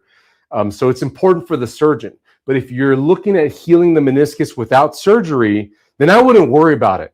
People get all kinds of, they get caught up and they split hairs on, well, it's my lateral, it's my medial, it's the posterior horn, it's the anterior horn, it's the middle of the meniscus. I wouldn't worry too much about it. In our knee meniscus recovery program, I explain more details about why it doesn't matter. It comes down to the muscle imbalance. And it's the same muscle imbalance causes hip problems, by the way. It's weak glutes, weak lower abs, weak toe flexors is also a sneaky one that people forget about, but can give you some improvements for sure. So I'm trying to answer the question that maybe you're not asking here with the meniscus. Emerald Eyes 12 says, joining late from Pennsylvania. Hey, welcome. Glad you're here from Pennsylvania. Kate 60 says, one leg feels shorter than the other. Left hip is worse. Your exercises have been a great help. Oh, fantastic. I'm glad that our exercises have helped. It's common for people to have a leg length discrepancy. That's what we call it in the medical field, meaning one leg is shorter than the other. We're never completely symmetrical. Like, I mean, generally you see, most people have 2 arms, 2 legs, 10 fingers, 10 toes, that kind of thing. But it's common that one side is different than the other slightly, somehow, some way. And there's ways to get your legs to shift based on joints moving around. We can correct it too. That's something that I actually will do with my clients if I see them in person. But it doesn't last unless you fix the muscle imbalances. That's much more concerning. And even beyond that is, if you're strong enough in a balanced way, muscle imbalances, that it doesn't matter. You're not going to hurt. So who cares if you have a slightly longer leg on one side than the other, even if it's a true leg length discrepancy or a false leg length discrepancy, like one that you develop because of joints moving. So I hope that helps. Glad that you're feeling better. Rua Water Walker says, have canceled my surgery and starting your plan. Thank you. Oh, that's great. I stick with it. Like, I can't tell you enough times. It's a commitment. You have to look at doing the exercises for certain time frames. It's usually longer than you think. People aren't fixing their hip arthritis in a month. It takes usually 3 months, 6 months, the better part of a year. Most people are taking 6 to 9 months, give or take. Some people take a little less, some people take a little bit more, but that's what we're seeing in our hip arthritis recovery program, is people take the better part of a year and they're expecting to fix it in a month. And that's just not reasonable, especially if you've been putting decades of a muscle imbalance into this problem. But glad you're able to cancel surgery. Glad you feel confident enough. If you're joining our membership, our paid membership program, please ask questions, get in there. I want you to use us as best as you possibly can. We have I think Coach Raul is doing the weekly coaching call this Thursday for the hip arthritis recovery program. And then I'll be on next Thursday. I can't remember the date, but it's next week for sure. I'll be on. So hope to see you there. Brian Whitney 9181 says, what is your take on cold laser treatment? Is there any benefit? Oof. I don't know. I really don't know what the research is. Here's my thought though. This is what I would apply to cold laser treatment, shockwave therapy, ultrasound therapy, heat and cold, all these passive treatments. They don't help you fix the muscle imbalance. They're not making your muscle stronger. They're not teaching you to walk better, like I just described on glute walking. As a result of that, they're not going to cure the problem.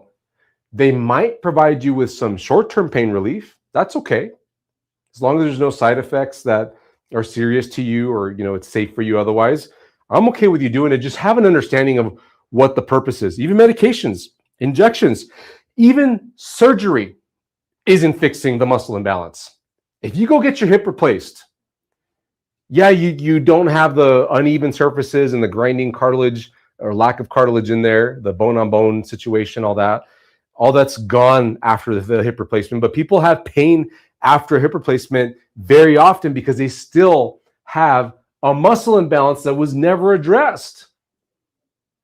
It's just like if you were to, if you're an obese person and you go get bariatric surgery where they cut your stomach into, this size instead of this size, you can still put on weight. You can have liposuction. You can have your fat cells taken out and you can be sculpted into the figure that you want and still get fat again.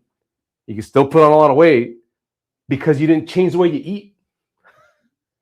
So the surgeries don't fix the root problem. They're just cover-ups. They just last a little bit longer. They're obviously more intense, more involved, more complex, very expensive too. But if we just do the simple stuff and we make it a habit and subscribe to doing the easy things like this before it gets really bad, even if it's already kind of bad, even if you're bone on bone, I'm telling you, doing this process helps a lot of people. We have bone on bone hip arthritis people who are scheduled for surgery in our hip arthritis recovery program getting better. They're getting this kind of treatment or looking to get this kind of treatment, and they end up doing this. This is where my treatment is. It's definitely lower cost than surgery or injections a lot of times, and it's very effective, but you have to do the work. That's the problem I think we face in our current world is, doctor, do something for me, but really it's, let me teach you and you need to do it. But I'll help you, I'll guide you. You just got to be willing. All right, ROR, we got some random letters there. Doctor, do back muscle spasms cause spinal curvature that's similar to scoliosis? Oh yeah. If you get a one-sided muscle spasm, it can make your spine turn and bend. So I would look, if you don't have a genetic problem that's like scoliosis related, you might have a muscle imbalance because of weak abdominals very often that are contributing to your back muscles being overused and pulling your spine. It can happen all the time. So I would look at strengthening your abdominals. Even if you do have scoliosis, oftentimes abdominals are not addressed enough. And it helps scoliosis, true scoliosis, to have way stronger abdominals. Abdominals prevent rotation. They stop the spine from rotating. That's their action. That's what they're supposed to do in the body. And scoliosis is side bending and rotation that's happening, and usually because of a variety of factors. Some of them we don't know. Either way, it benefits you to have stronger lower abdominal muscles, especially. That's what people usually miss.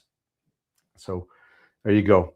KK Hoffman, 1177 says, if we are in pain, do we do the first stage exercises anyway?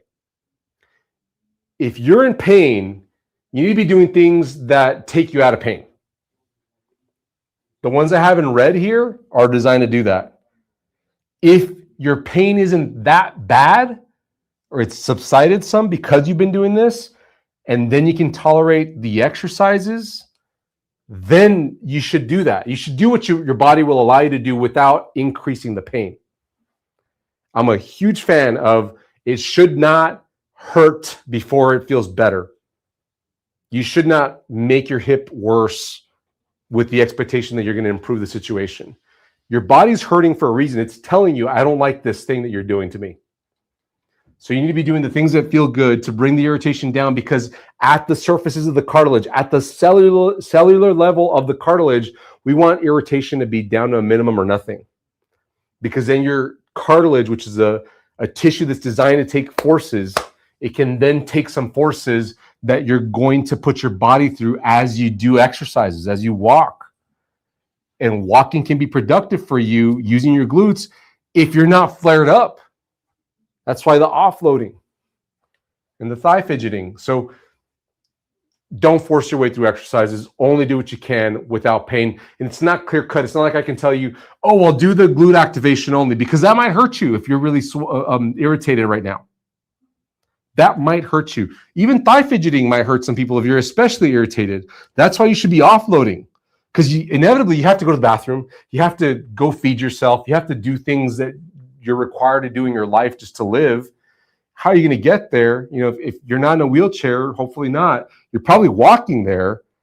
But if walking hurts, offload. Use the walker to get there. Use a massage gun to get yourself some pain relief.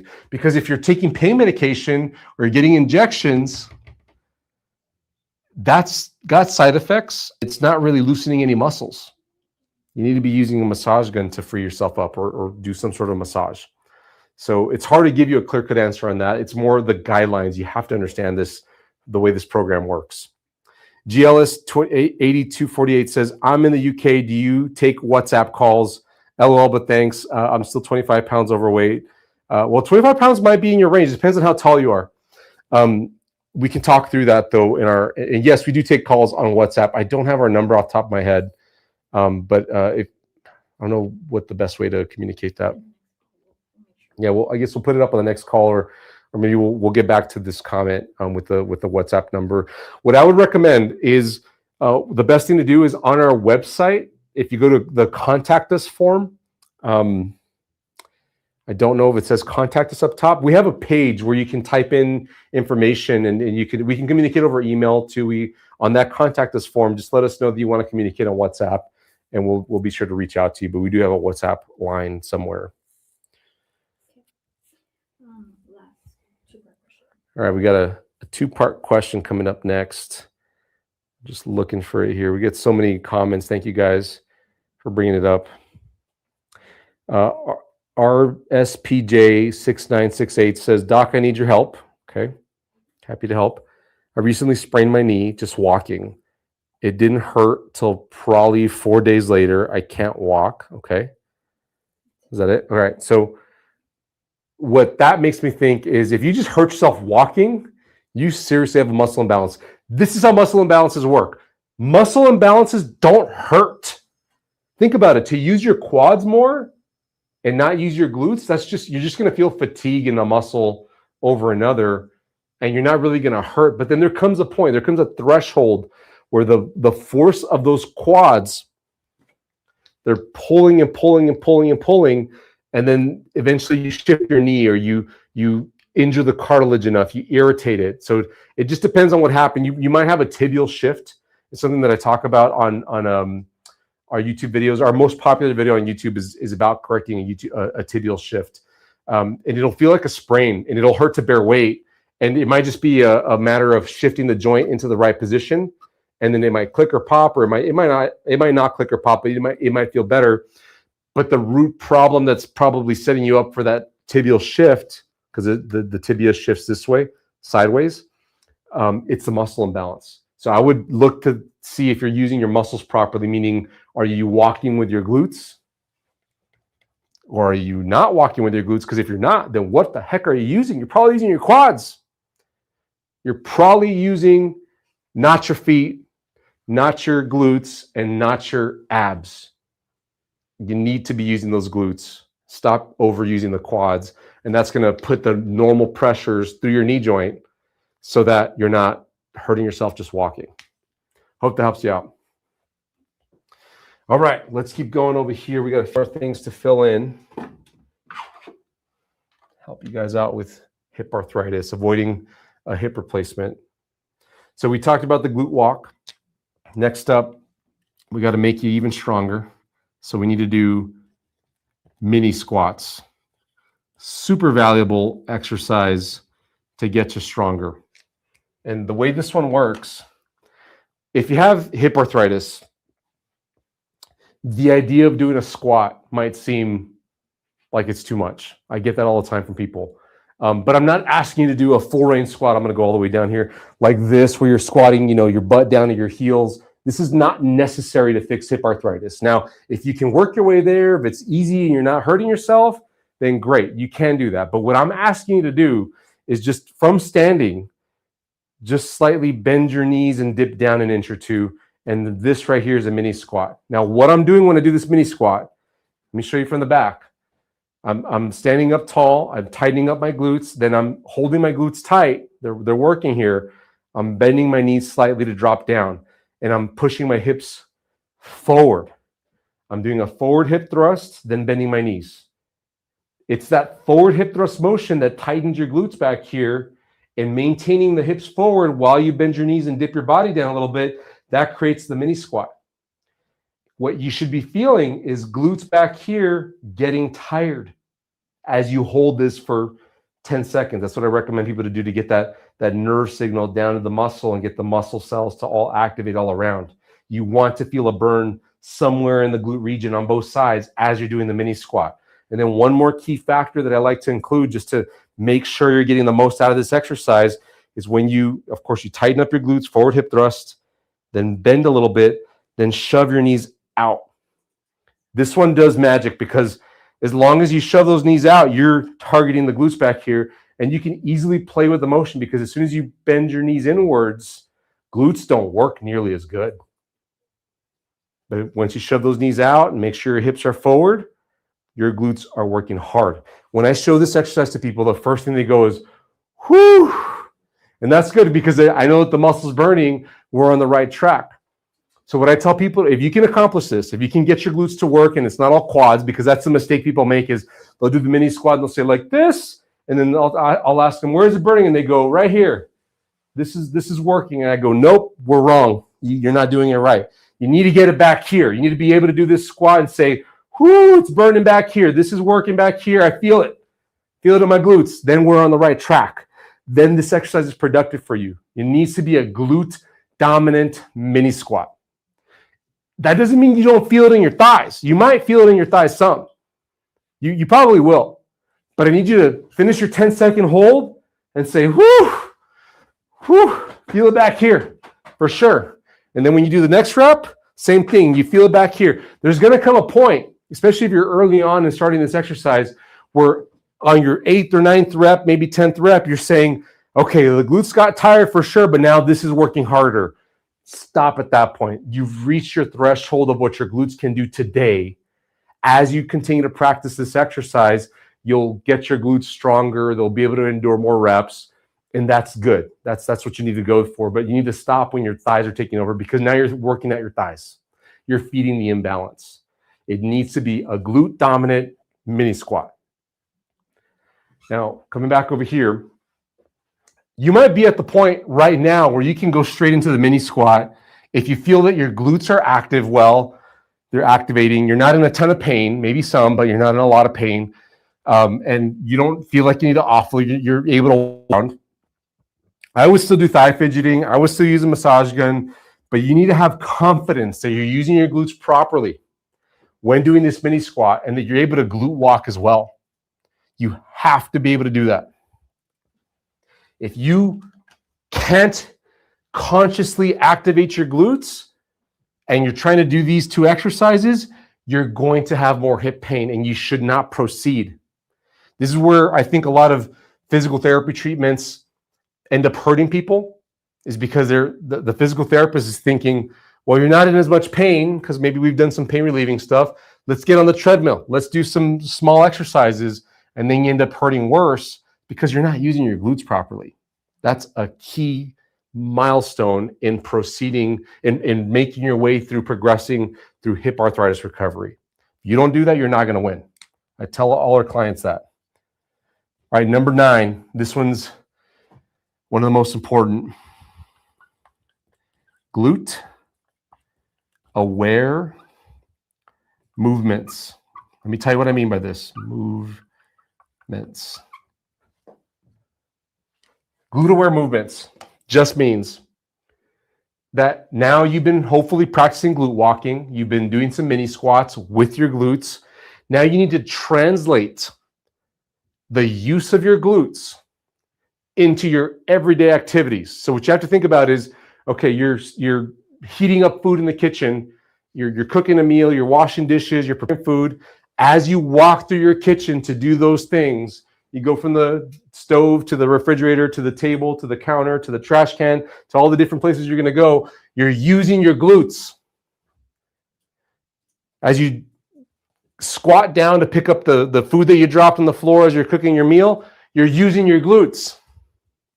As you go do the laundry, as you walk up the stairs with the laundry basket and walk down the stairs with the laundry basket, as you bend over to reach into the dryer, as you go to the store to get things that you need, and you're pushing your shopping cart or not, you're just walking.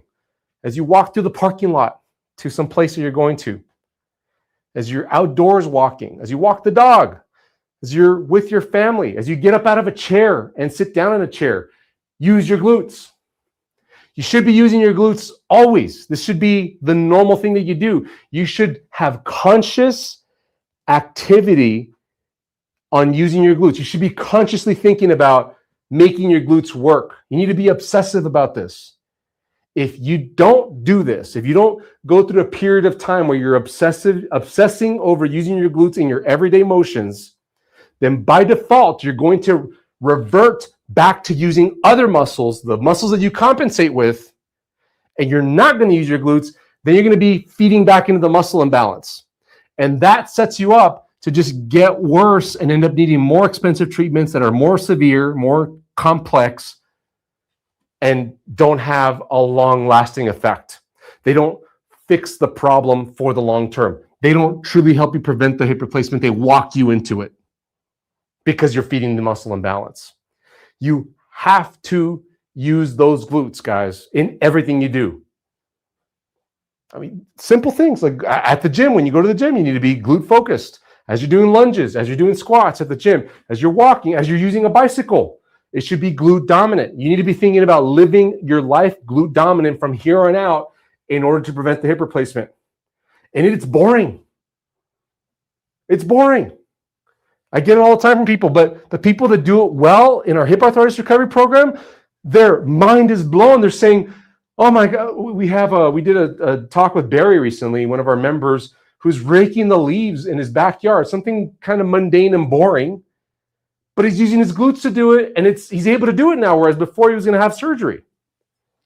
There's so many cases of simple, boring things that people have figured out to use their glutes on, and now they can do it without worrying about it. It comes back to those things. And if you're looking for the exciting treatments, we have people all the time asking about, well, there's this brace for hip arthritis. There's this new injection that they're coming out with for hip arthritis. There's this new different kind of hip replacement where the anterior approach, or this different kind of metal they want to porcelain versus there's the partial hip replacements, or what they call it, the hip resurfacing procedure that's out there as well. It's not fixing the imbalance. And if you don't go through that process of fixing all this stuff, you're going to have bad forces go through your hip joint. You're going to end up with pain somewhere. Maybe this time after you've had the hip replacement, it's not the ball and socket itself, but it's the muscles, it's the nerves, it's the ligaments or tendons in the area that are now being over-tensioned, over-pressurized, and that's causing your pain.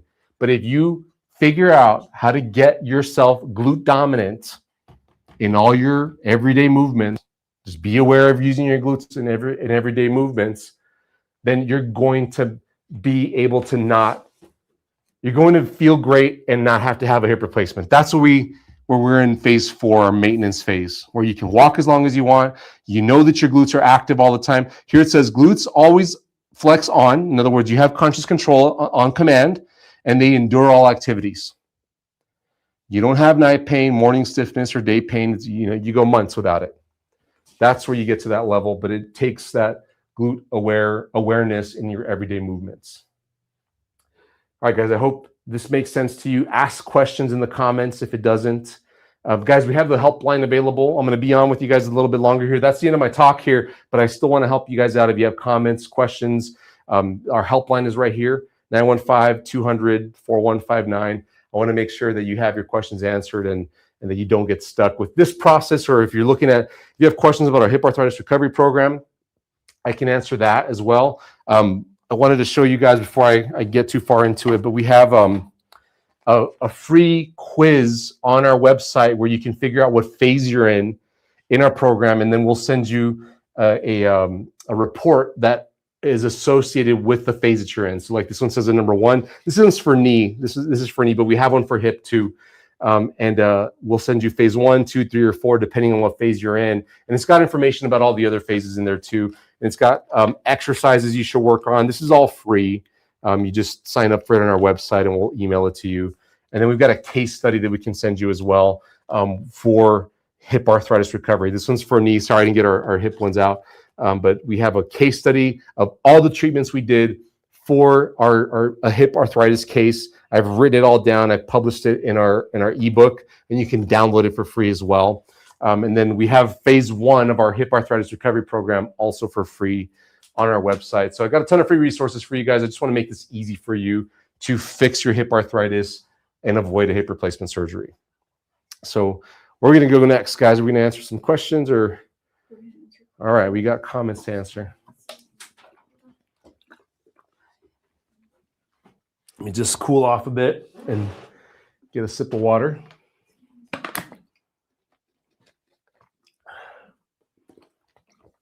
We're looking for some good questions to answer here. Who's this? We have Edgar Bonilla.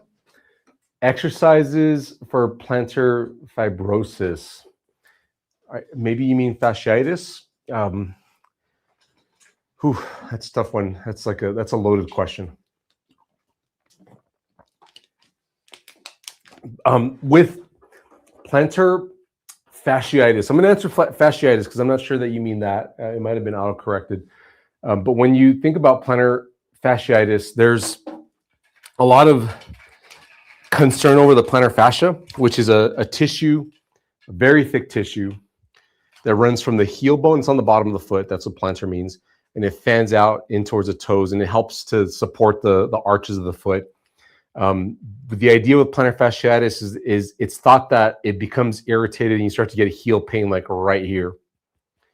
But there's a nerve that runs right through here from the inside of the ankle, and it runs right under there. And I have found that nerve is usually what's causing pain in that area. And it's rarely ever true plantar fasciitis, because I'll do tests where I test the plantar fascia, I'll put pressure on it, and I've only had one real case of plantar fasciitis in my whole career. Ever since I discovered this nerve concept, what I found consistently is there's sciatic nerve contribution to the heel. And so we're looking at doing ab exercises, lower ab exercises to take pressures off these lowest nerves in the spine, because these sciatic nerves, these sacral nerves and lower lumbar nerves, they form the sciatic nerve, and that sciatic nerve runs down the back of the leg, all the way down the back of the knee, into the inner ankle area, and it goes to right to that spot where the heel pain happens in plantar fasciitis. We need to look at that. Now, there might be some joints to free up here in the foot, but when I have plantar fasciitis patients, I'm consistently telling them, I'll look at your foot, absolutely, but I'm also going to look at your back, and we're probably going to end up treating your back. That's what frequently happens. So I look at the back. I've got some videos on it, by the way, on YouTube. So go check that out. Antonio Castañeda, 7258 says, question, what supplements would you suggest to help with a bone-on-bone hip with the exercises you suggest? There's a ton. We've got a playlist of joint supplements on our website. The ones that I can say off the top of my head, you can try the chondroitin, MSM, glucosamine. There's a bunch of anti-inflammatory ones that you can try out too. I think I have over a dozen that I've done little video reviews on for arthritis. But here's the guidelines that I would use more so is you can't take a supplement for a few days or even a week or two and expect it to have a big impact. You got to finish the bottle, because that stuff isn't designed to work instantly like medications are. So you got to build it up in your system, and then it doesn't solve the problem on its own. You've got to make sure you fix the mechanics inside your hip joint. So just have the right outlook on these supplements. But I would recommend starting with the big common ones, which is glucosamine, chondroitin, MSM. Hyaluronic acid is another one that is often bundled together in one supplement. I would start with that and finish the whole bottle, see how you feel, and maybe keep going with it if you feel like you don't have any reactions to it, if it's helping your hip. So that's my recommendation. Brittle Tip 8191 says, I've got very strong toes and legs. Awesome. My posture is excellent, but both hips are worn. I'm in a very active job and my hips are just plain worn out. Oh, I would want to know what your glute strength is like. And here's the thing, is if you're a strong person overall, it's relative weakness that I'm after. Because you might have strong glutes for you, for your age, for your activity level, but given your activity level, if you have to be very active, you might need even more glute strength than you currently have. And if you're comparing your glute strength to somebody who's more sedentary than you are, or they don't have a job that's as active as you, then you just have to take that into consideration. Your glute strength might need to be a 20 out of 10 because of the job you do, because of the activities that you do. Whereas most people might need to just get to a 10 out of 10. So keep that in mind, is it's relativity that is a big deal here. Your quads might be very strong. Your quads are likely more strong than they should be relative to your glutes, even though everything's strong. I've had that happen to many people. We have powerlifters, bodybuilders that we've seen over the years. We've had some world's strongest man competitors come in here. People that are lifting literally 1,000 pounds. And they have muscle imbalances. And if I ask them, are your glutes strong? They're like, yeah, of course I can lift 1,000 pounds.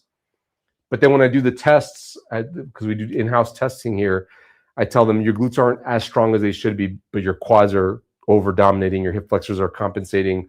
That's why your back hurts or your hip hurts or your knee hurts. So it's a relativity thing. Bianca Andrade says, do you give personal training? I have hip dysplasia, and as a consequence, hip arthritis. I'm in a lot of pain. I am in Mexico City. Depending on your hip dysplasia, if you're dislocating your hip all the time, then your hip dysplasia is really bad, and you probably need to be working with somebody who specializes in this. And there's a chance that you're probably going to need a hip replacement. It just depends on your specific situation. But if you are not dislocating your hip all the time, and you have hip arthritis, then I wouldn't think about the hip dysplasia, and I would just think you need to fix the muscle imbalances. Because if what hip dysplasia is the ball and socket right here, the socket's really shallow. That's just the way you're built. It's your genetics. But if your socket is deep enough that your joint isn't dislocating all the time, which is very painful, you can't walk, you usually have to go to the hospital. You know when it happens. If that's happening to you all the time, then the hip dysplasia is so bad that you don't need a hip arthritis recovery program like what we offer. You need to go get that hip probably replaced so you have a normal socket. And you're typically born that way. You know it since you're a kid. But if you're an adult right now, and somebody might have told you have hip dysplasia, and they're connecting it to your hip arthritis, I think that's a bad connection to make, because it puts you in a position where you're not in control. If you're not dislocating all the time, but you have hip pain and signs of arthritis, then you need to fix your imbalances. Get your glutes working, get your abs working, your toes working, so that you get that ball centered in the socket and you're normalizing the forces, even if your hip's a little bit shallow. If it's not dislocating, you're in good shape and you can fix this problem. Our hip arthritis recovery program would be a good option for you, and you have to just look into it and see if it's completely right for you. But this is a fixable situation more often than not. Not dislocating at all, she says. Yeah, I wouldn't worry about it. I think too many times, Bianca, doctors say it because they see that you have signs of hip dysplasia on an x-ray, and so they just say it, or they write it in the note or in the report, and then they leave the patient with it, and they're thinking that that's the cause. But if you're not dislocating it, it's irrelevant. It's irrelevant information, and it's just sending you in circles trying to, thinking, well, I have hip arthritis and hip dysplasia. What do? I have two problems, not just one. I'm screwed. And that's not the case. What I would do if I were you is I would forget anything about what they told you about hip dysplasia. I get mad about this because so many people come to me saying, I have hip dysplasia. And then I ask them, are you dislocating? They say, no. And I'm telling them, forget it then. I wish you would have never been told you had hip dysplasia.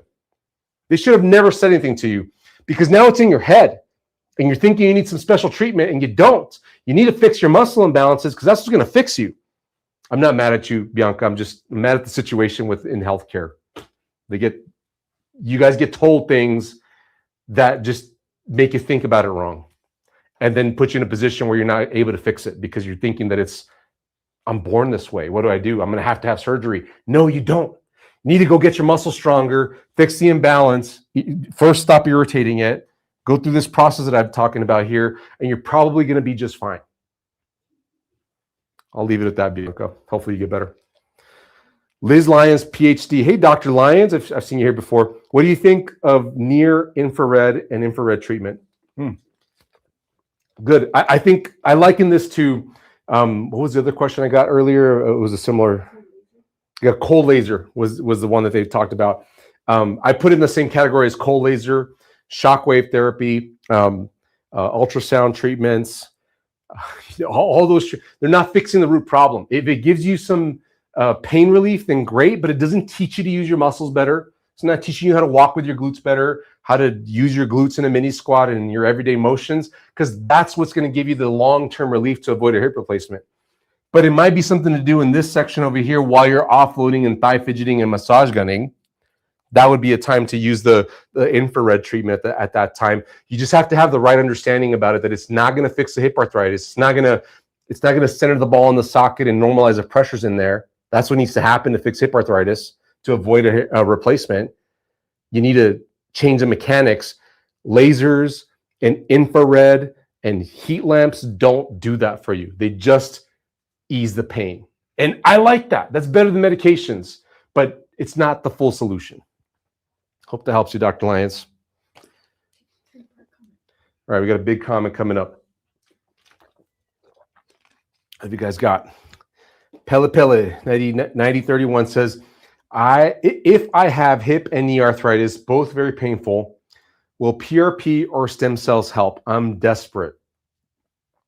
My arthritis is causing me to become depressed. Oh, man. It hurts so much every day. My quads do hurt a lot. I have hip and knee arthritis. So sorry, Pele. This happens all the time. And you're in this stage right here. You're in phase 1, which, by the way, it's perfect for you to go to our website and do phase 1 for free. But you're here. If you're hurting every day, that's day pain every day. That qualifies you for phase 1. If walking around is hurting you, you probably can't be on your feet for more than 10 minutes. I hope your glutes are active, because then that's one less thing to worry about. But we need to make sure your glutes are activating after you offload. You probably need to be thigh fidgeting and massage gunning right now. There's other things that we teach in phase 1. That's what I wrote here is just tidbits, by the way. Like our hip arthritis recovery program is so much more robust. There's 40 plus videos just in the curriculum. We have weekly group coaching calls. We have a private community. You get to talk to experts. You should not be getting stuck in recovering from hip arthritis if you're in our membership program. So if that's something that interests you, go check it out. But like I said, we have phase 1 for free. What everything you should be doing here in phase 1, Pele, it's on our website. Go do it for free right now. You need to be working on that. This is fixable. Now, in your case, it might be right. I talk about this in phase 1. It might be right for you to get the injection. It's not going to fix the problem. I would be looking at doing the injection to just reduce the pain so you can sleep better at night, because you heal more when you sleep. Sleep's so important. You're probably going to be less grumpy. I'm sure you're depressed. You said you're probably not yourself right now, but if you were in less pain, you could be more like yourself, and your relationships will improve for a short amount of time. That could be useful for you right now, but it's not something that you could be doing long term, taking medications or getting injections. So we need to fix the mechanical aspects of your hip arthritis and knee arthritis problem. Offloading is great for knee arthritis, by the way. In addition to the thigh fidgeting, I would be doing some tailgate swinging. The massage gun is going to help both the hip and knee arthritis problem for sure. All these are gold for you right now, but there's more in our free hip and knee arthritis. We have both programs for free, phase 1, on our website. Go check it out, please. Pele, I want you to get better. Please. I don't want you to feel, desperate and depressed. That's not something that you should be experiencing. If you go to the doctor, they're going to give you medications and tell you to wait, recommend surgery, of course, but it's not fixing the imbalance. You need to go through that process, and it's a learning curve, but you can do it. We've got help for you. Bianca Andrade says, thank you. Your words make so much sense and exactly how I feel. Great. She was the one asking about hip dysplasia and hip arthritis. And FS2YM says, do you have expertise in diets for arthritis, not weight loss? This is a good distinction. My answer is no. I am not a diet or weight loss expert. The distinction, though, is some people don't need to lose weight. They're actually at a good weight. They just don't. They need diet changes because of their inflammation they have. My general advice, like I said, I'm not an expert, is we should generally be eating less processed foods, more whole foods. It's not a perfect thing in our society, but that's the general advice that I give. But I always tell people, if you want to go deep into it, please go talk to a nutritionist, go find somebody who's an expert in that. I am not that person. I hang out in the mechanics at the joint. I'm a physical therapist by training. I'm an expert physical therapist. I have a lot of additional training beyond my doctor of physical therapy degree. And I hang out in the mechanics of the ball and socket joint, the muscles, the way they pull, the movements, the walking, the squat. That is what I find is the biggest chunk of the problem for people. But there is absolutely people out there that need to improve their diet. They need less, processed foods, chemicals that are. Whenever you see an ingredients label and it's got more than 4 or 5 ingredients, right away I'm thinking you shouldn't be eating that. And we all do it because some of those things are tasty or it's convenient. It takes time and effort to cook foods and make them healthy, obviously. So eating out's a thing too. But the less of that you can do, generally, the less inflammatory foods you're going to eat, even if you're not overweight, and that could help out your inflammation in your joints. But you got to talk to an expert about that, and I'm not that person. Good question, Ann. Bintros says, "What can I do to reduce pain in my knee after walking? I have fibromyalgia. I am from." Is that France? I think it's France. Well, first thing is I would say you need to not be walking if it's causing you pain. Because I'm thinking you probably need to be offloading while you walk. So this is one of those situations where I would say you're probably not glute walking and maybe you need to be offloading. If walking is causing you more pain, then stop walking. And you need to go back and see, are your glutes active? Is just little short walks like within your home causing pain too? Because if so, you need to be offloading because your joints are irritated, your cartilage is irritated, and every time you go up and walk, it might have the ability to tolerate a few minutes of walking, but then after you walk enough, it's going to hurt afterwards. So reduce the walking, go figure out how to fire your muscles, and then once you can walk with your glutes and it's not hurting you to walk, the pain's gone down, now you can go walking for exercise, for distance, and then you should feel that walking doesn't bother you. But people, I'm not sure if this is what you're looking for, Bint Rose, but people are often looking for a quick answer like turn your foot out this way or just stop walking, wear these shoes, or stop walking outdoors, walk on a treadmill, something like that. And it's not the answer. It's a process that you have to go through to fix the way your muscles fire for then walking to become beneficial for you. Now, the fibromyalgia situation, that adds a whole other thing to it. Now, true fibromyalgia, you have to go get special testing for this. They check pressure points. There might be blood tests involved. I have seen very few people that have true fibromyalgia. I've seen a lot of people that get told they have fibromyalgia, and they really don't. They just hurt in many different spots, often because of muscle imbalances. And when we start working through one muscle imbalance, we knock out the next one. That's why this muscle imbalance in particular that causes hip arthritis also causes knee arthritis and back pain. Could even set you up for foot and ankle problems. And it can give people the perception that they have fibromyalgia, which is pain in different spots in the body, but it's actually a muscle imbalance that's just causing pain in different spots of the body. Now, you might have true fibromyalgia, at which point that's an autoimmune issue. You need to go talk to an autoimmune doctor, likely a rheumatologist. All right, nearly done here. We have time for maybe 1 or 2 more comments. Maria Guadagno. I've not heard that last name. That's beautiful. 3 months into your exercises and many of your video classes, huge difference in pain. Thank you, doctor. You're welcome, Maria. You're welcome. I'm so glad that you're improving. Awesome. Congratulations to you. Love it.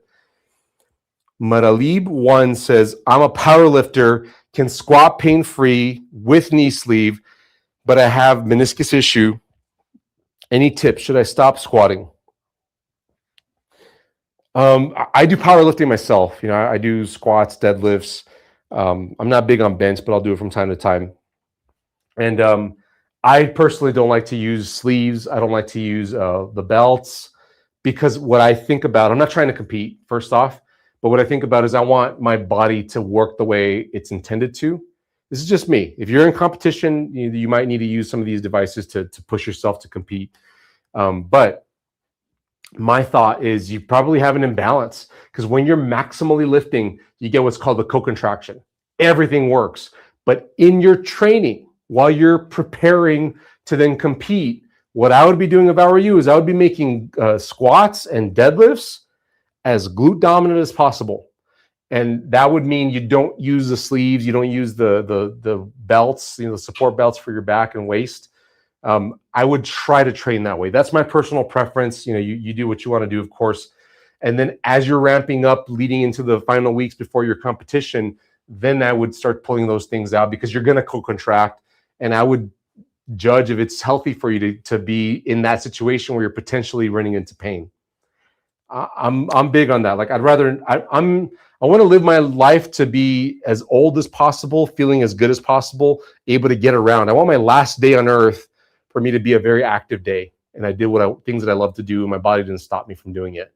So as a result of that, I'll give up the powerlifting competition or whatever competition it is if it's hurting me, because I know that I need to slow down a bit. But that's my personal preference. All right, 2 more questions. What I'll do here. Abbas Isa says, are you neglecting the effect of quads on protecting the joint? Of course, plus the glute strengthening. No, I am not. That thinking of the quads protecting the joint is a bunch of baloney, in my opinion. I strongly believe that. And the mechanics behind it, the research is incomplete. They're not looking at glute strength. Whenever you see studies where they're saying the quads protect the knee joint, no, what they did is some exercises for the quads and then measured for a short time frame improvements in the knee, and it's not protected. If you think of the mechanics, if you just think about this isn't studied, because a lot of the research money is going towards surgery, medications, injections, because that's very profitable.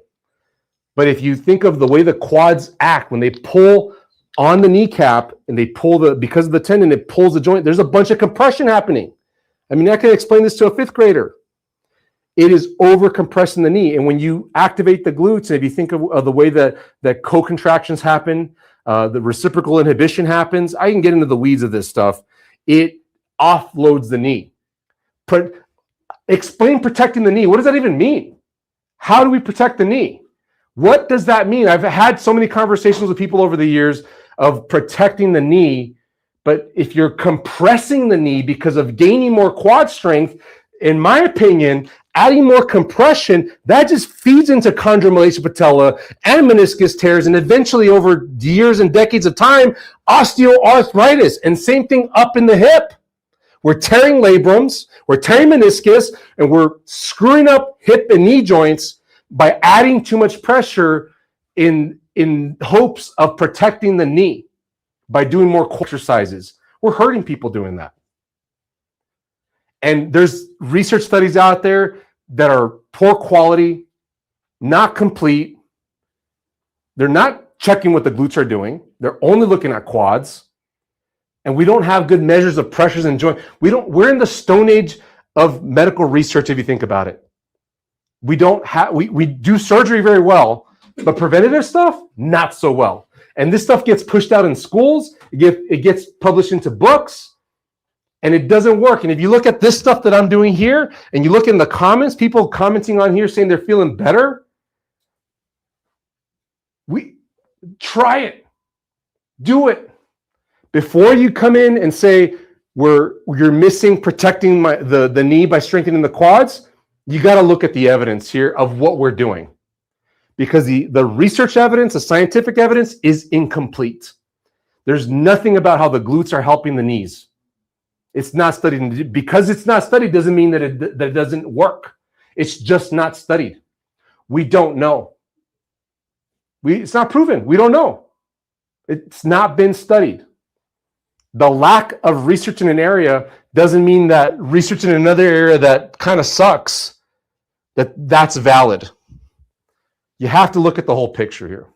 Sorry, Abbas Isa, I get passionate. I'm not mad at you. I'm mad at the whole situation. And it's just where we're at in the medical field. We need to do more research, and we're just not there today. All right, we calling it there? All right. Thank you guys for joining me. I appreciate your time, and hopefully you get better doing this stuff. Apply it. Check out our free stuff online. Go through this process. I want you guys to get better and avoid a hip replacement surgery. We'll catch you guys next week.